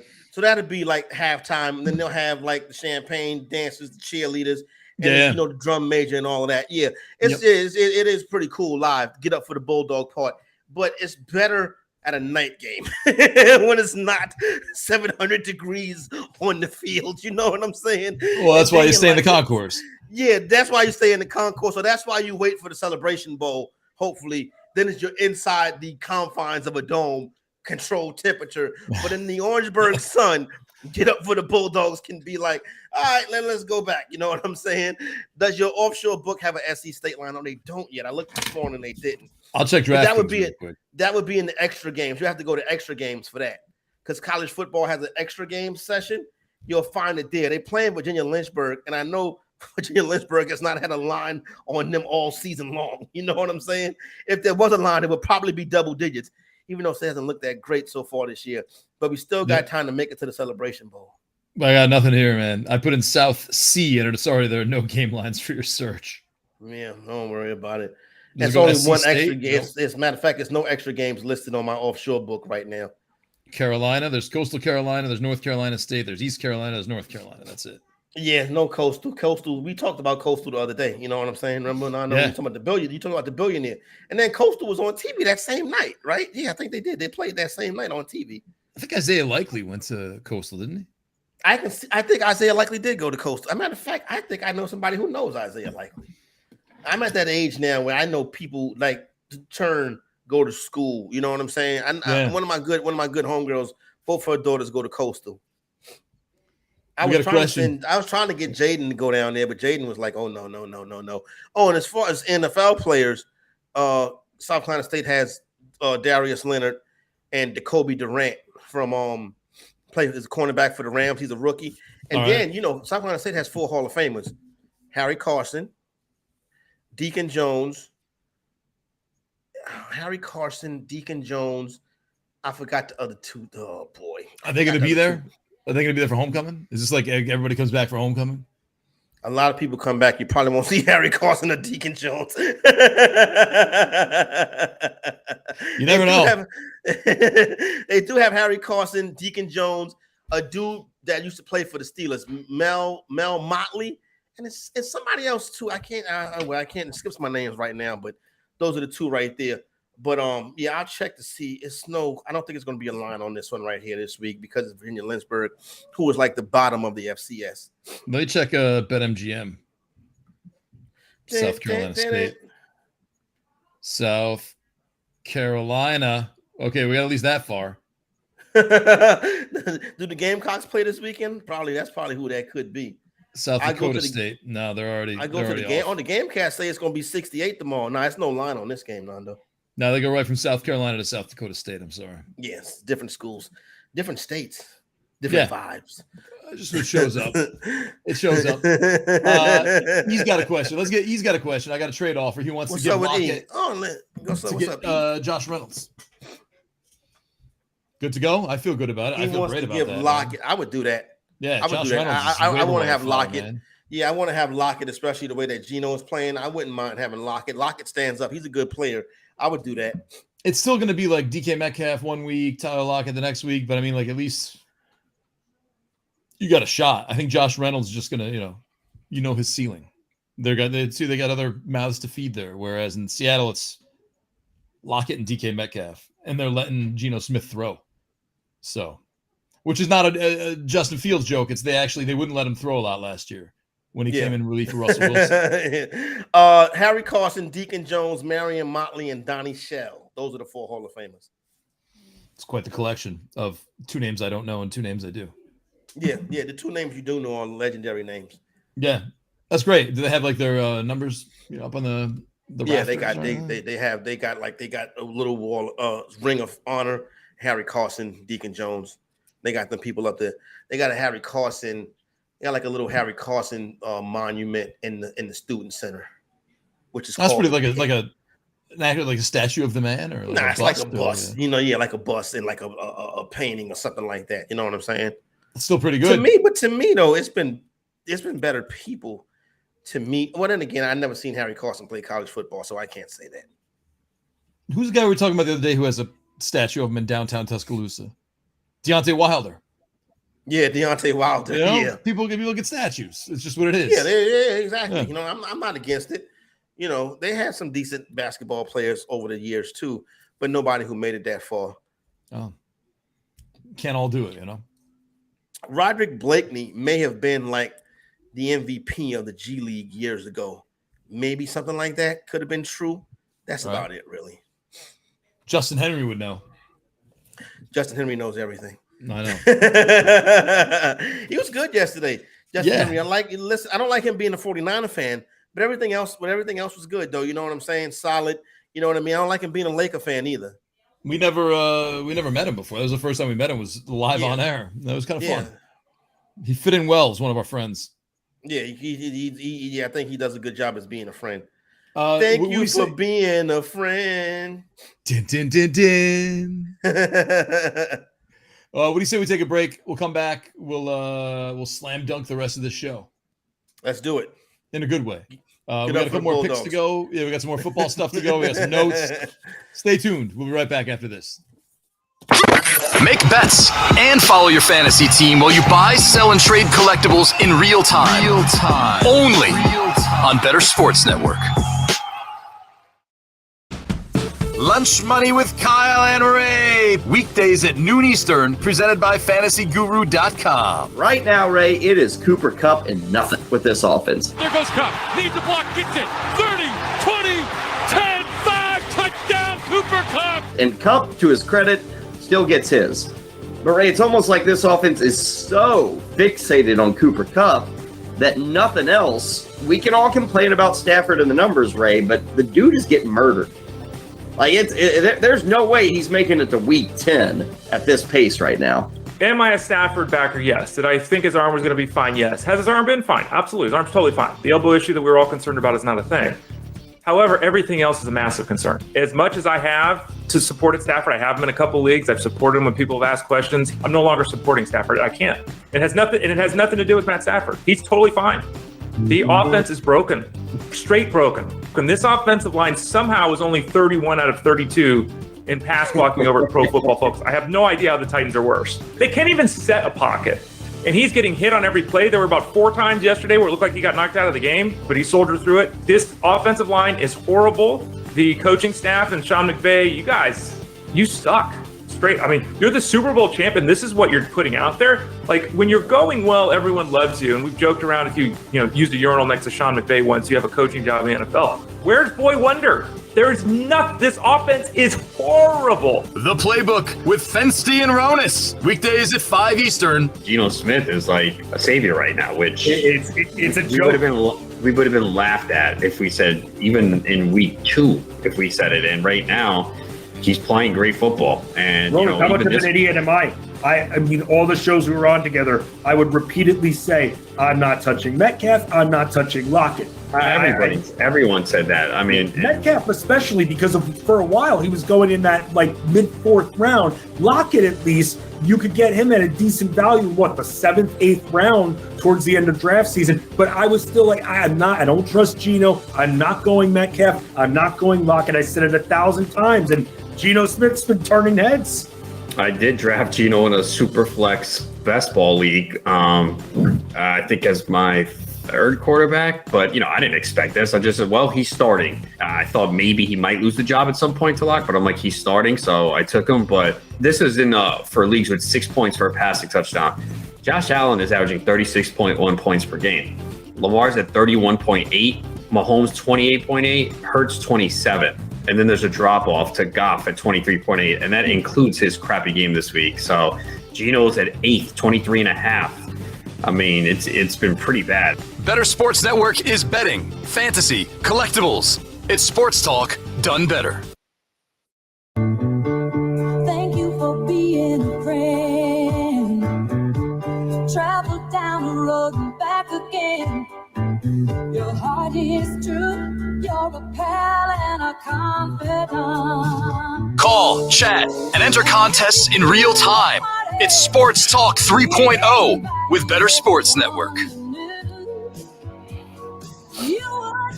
Yes, that is 5-star production value, man. Thank you for being the friend. Now here's the thing. Now I have this. If Nando, you may know this. Yeah. I don't think. I doubt if Jared and Adam would know this. You may remember this. Matt may remember it too. Better boss. This thank you for being a friend was essentially led to the end of the Roto Experts in the Morning as we know it. Huh? Do you remember that? No. Yeah, it kind of led to the end of the Roto Experts in the Morning. Was this the 37th floor that we lead? Yeah, definitely ended up on the 37th floor after this one. I remember that. I lived on the 37th floor, but that day I was like, oh boy. I said something on air, and somebody, as soon as I said it, a lady friend of mine texted me and was like, "You went too far." You know what I'm saying? And I was like, "No, I didn't." And then I got home that afternoon, and the phone rang, and I'm looking at the number, and I'm like, "Oh, this might be trouble." And I answered the phone, and it was. And I remember we came into that segment with "Thank you for being a friend." Oh, look, getting the game got a Judge Walk at plus 700. Well, I can pull it back up. Or did you hit that already? Or he just bet it. Okay, got it. I hope that works for you. Clace is still pitching. Clace throws fire. He's going to challenge Judge. We still 2-2, right? Judge fouling him off and then just cranking a home run, probably, actually. And then we walk it off. Let's take a look. Do you want me to see what that is? No. We'll walk it off. A walk off. Oh, yeah. Oh, would that just be the money line? A walk off would lead to the money line, right? Tie game. A home run would be plus 1,500. It's tied right now. If Judge homers is it. Game over. They got to walk him. They're going to walk him. The walk is plus 700. I know. That must have been a mistake. Or then again, the book really don't make mistakes like that. I know. Speaking of the book, so we'll put $2 to win 16 on a walk. I can do that. Right? Because you could go to Aaron Judge, 5th plate appearance, 9th inning. Okay. So I guess if Bettor hits a home run, that's a push. I get my money back. Great, no problem. You want to do a home run? We'll put $2 on a home run and plus boom, $2 to win 32 on a home run. So if he homers or walks, we refresh our account. All right, where are we up to on the okay? I gave you how many picks I gave you so far? I gave you the Giants. 3. I gave you the Cardinals. Yeah, I gave you the Giants. I gave you the Cardinals. And we got the Colts. And I gave you the Colts. All right, let's go to this one right here. I feel a certain way about. I like the Falcons getting 4.5. As a matter of fact, PointsBet. I like the Falcons getting 5.5. PointsBet has already gone to 4.5. DraftKings is already going to 4.5. I got 5 here on the score. FanDuel, BetMGM, the score 5.5. I love it at 5.5. I bet it at 4.5 too, though. Showing it at 4.5 shows the numbers coming in my direction, so I like it even more. I like Atlanta at home, getting that number versus San Francisco. Back-to-back road game from San Francisco, stayed on the East Coast, right? Yep. What scares me about this one is the Falcons without Cordero Patterson. That's it. It's a different team. It may be very difficult for them to score without Patterson. That's what worries me about this. San Francisco's defense is great, and San Francisco can score enough to win. But can they score enough to cover? I'm not so sure about that. I like Atlanta at home in the Dome.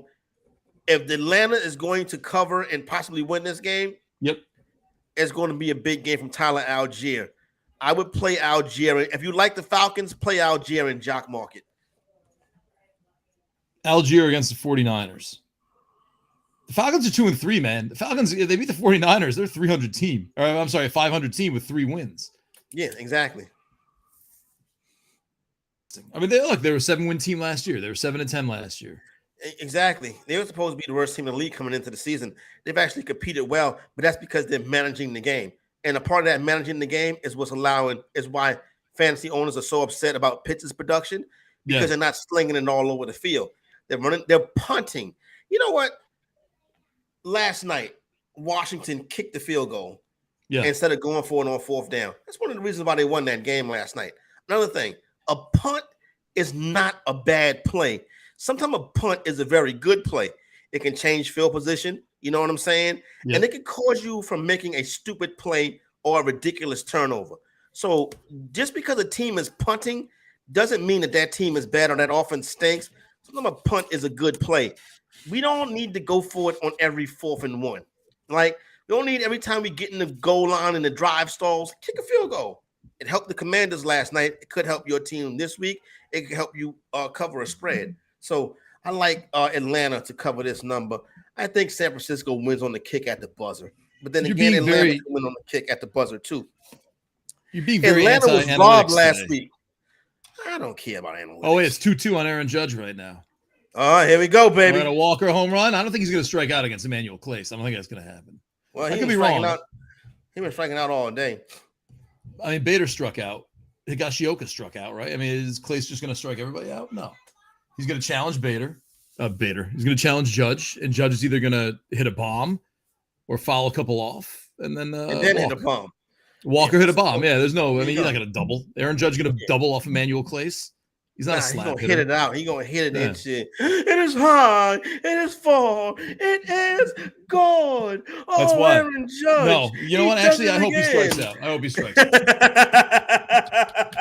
Aaron Judge, case closed. All rise. No, you know what's good? Clase closed. Oh, yeah. Oh, that's even better. Clase closed. All rise. A Judgian blast. Oh, man. How can and you the like Yankees this? win game 2? I love it. It's the best thing in sports. It is the cheesiest thing in the entire world. And hate it. And I just can't. I just can't. I'm sorry. It's not even cheese. It's like calculated cheese. It's All right, you got another one? Game of the ground year. out. Ground out. Oh, Aaron Judge never grounds. Oh, well, there goes $4. Terrible. Oh, good show today so far. Let's Game of the year. Tab. What else? Yeah, I know, right? Foolishly Next. spend money on. Regular season game of the year. Yeah, Kansas Dallas City Cowboys. Chiefs. No, not that one. Kansas City Chiefs hosting the Buffalo Bills. Yep. 4:25 p.m. Eastern time start. Is this game on CBS or Fox?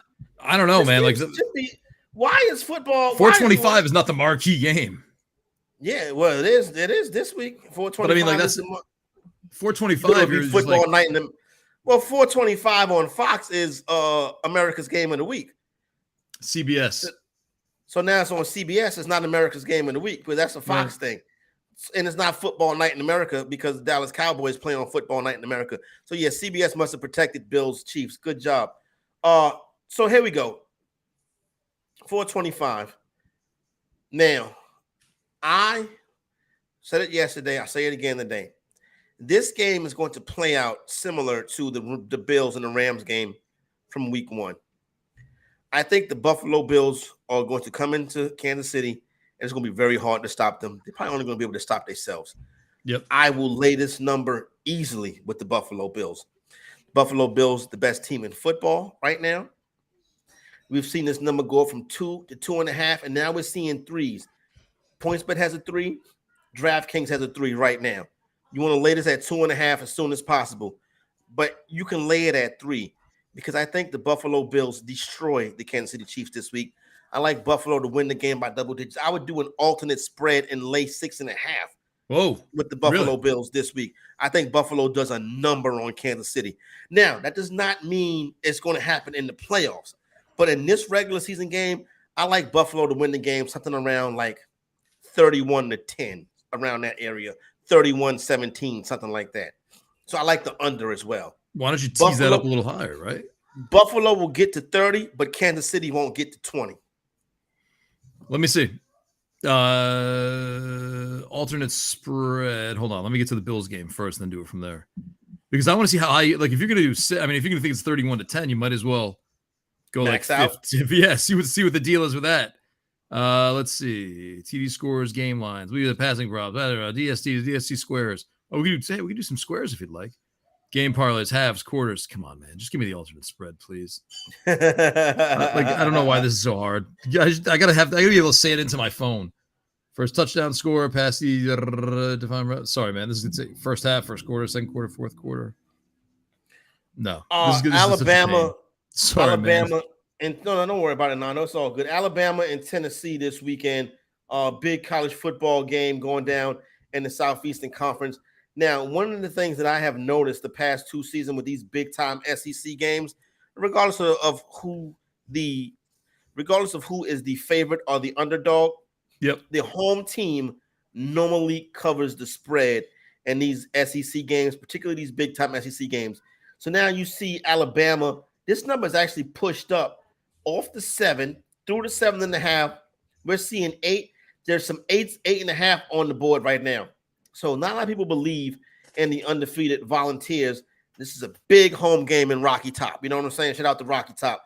Obviously going to break this down tomorrow morning on Homecoming with me and Tom Casale beginning at 10 a.m. Eastern time. Make sure you all come back and check out on that. We handicap the full slate of college football, right? But this obviously is the game of the week this week right here. I think Tennessee covers the number. I really do. But I think Alabama wins the game. I think it's a 4 or 5 point win for Bama. I think Tennessee fights. I think it's going to be a close game. I think Bryce Young will play. This number suggests that Bryce Young will play, Heisman Trophy candidate. So I like Alabama to win a game, probably somewhere in that 4 to 7 point range. I would take Tennessee on the spread, but I would try to get Alabama live at a better number, especially because if the Vols come out and score first, that crowd's going to be going crazy, and they're going to sucker. The books are going to sucker into people betting Tennessee on the money line, and they're going to make that number even. So I would look to get Alabama at a good money line spot, anywhere from 140 to even money. I got your alternate spreads here. It's really not that great. Like if you want to go, the highest you can go is Buffalo Bills -16, and that's only plus 493. I don't know if that's worth taking that shot. Say that again. Bills minus what? Bills -16, so that would still fit under your 31 to 10 scenario. Yeah. Plus 493. Bills -13 is 346. The 6.5 that you wanted initially was plus 154. That I need. It's not juicy enough, but I would lay. What's it to lay it at -9? If you give me -9 at 3 to 1, I'll take that. -9, so -9.5. We were done with that, so hold on. Let me go. Sorry. Let me go back. No problem. I know how to get there now. It's its own little thing. You don't have to go to the game first. You got to go to the alternate spread. Buffalo Bills -9 plus 221. Bills -9 plus 221. I want that. I want it juicier than that. So they must be on to it. They're on to us. Keenan Allen, Judy, Lockett, McKenzie, and Moore. I'm thinking Lockett and Allen, or Lockett and McKenzie if Allen injured. I would agree with you on that. Already burnt one wide receiver spot, Curtis Samuel last night. I don't know why you played Curtis Samuel last night. Maybe it was me talking up Carson Wentz, but I was thinking more about like Brown and the other cats because Samuel ain't really been much, in my opinion. But I think who does the Broncos play this week? Why are you sitting Judy? Judy came back pretty nice last week. I guess he did, but can you trust him? Can you trust anyone on that Broncos team? Yeah, you can't trust nobody on the Broncos. You're right. But outside of Sutton, you can't trust nobody. Broncos play Monday Night Football at the Chargers.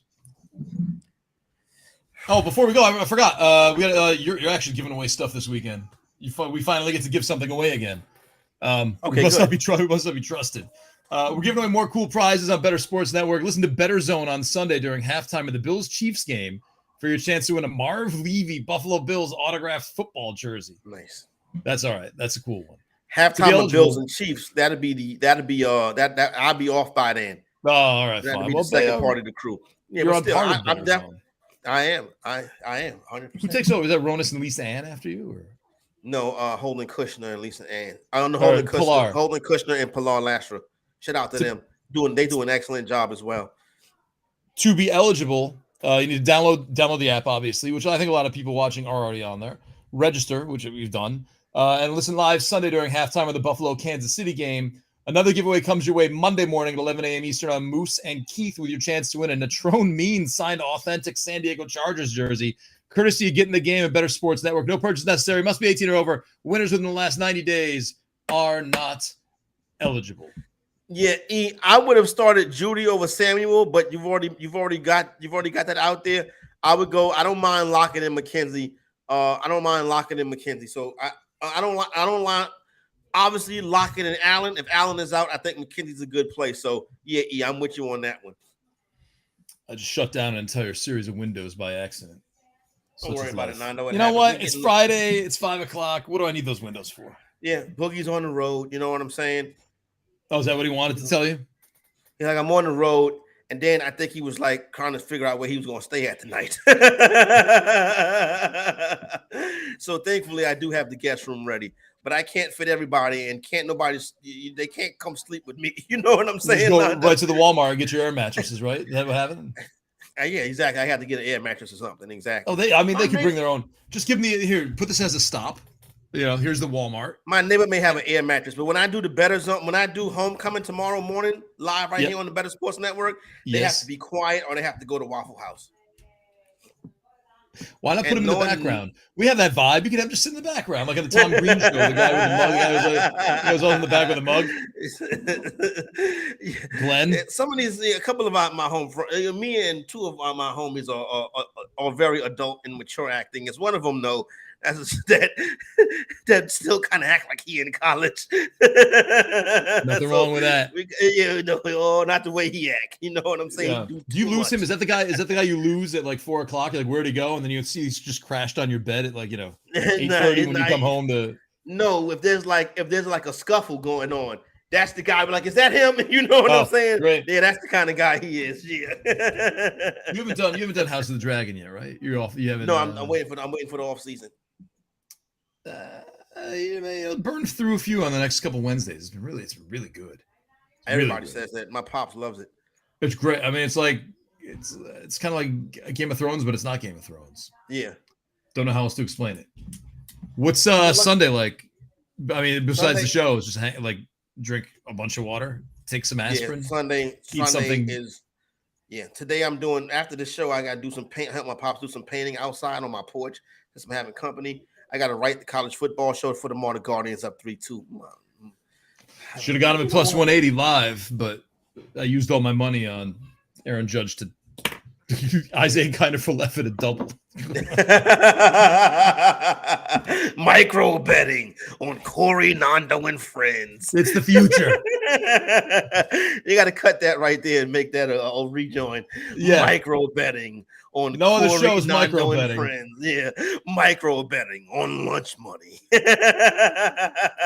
Adam Ronis micro bets, and you can too. Ronis up next. Fancy Ronis up next with the playbook. Yeah, look at those guys. 5 to 7 on a Friday. Yeah, Ronis not doing anything else. By the time they get off air, I'll be in Orangeburg. Get up for the Bulldogs. Oh man, micro betting. Micro betting with Justin Fensterman and Adam Ronis. Isaiah kind of Falefa just doubled. You could have won $4.25. Oh man, we gotta go. Stuff. Great week, everybody. Thank you. Enjoy you. Thank you for rocking with us. Everybody enjoy the weekend. Keep the calls coming. Happy homecoming to everybody. We'll see you later.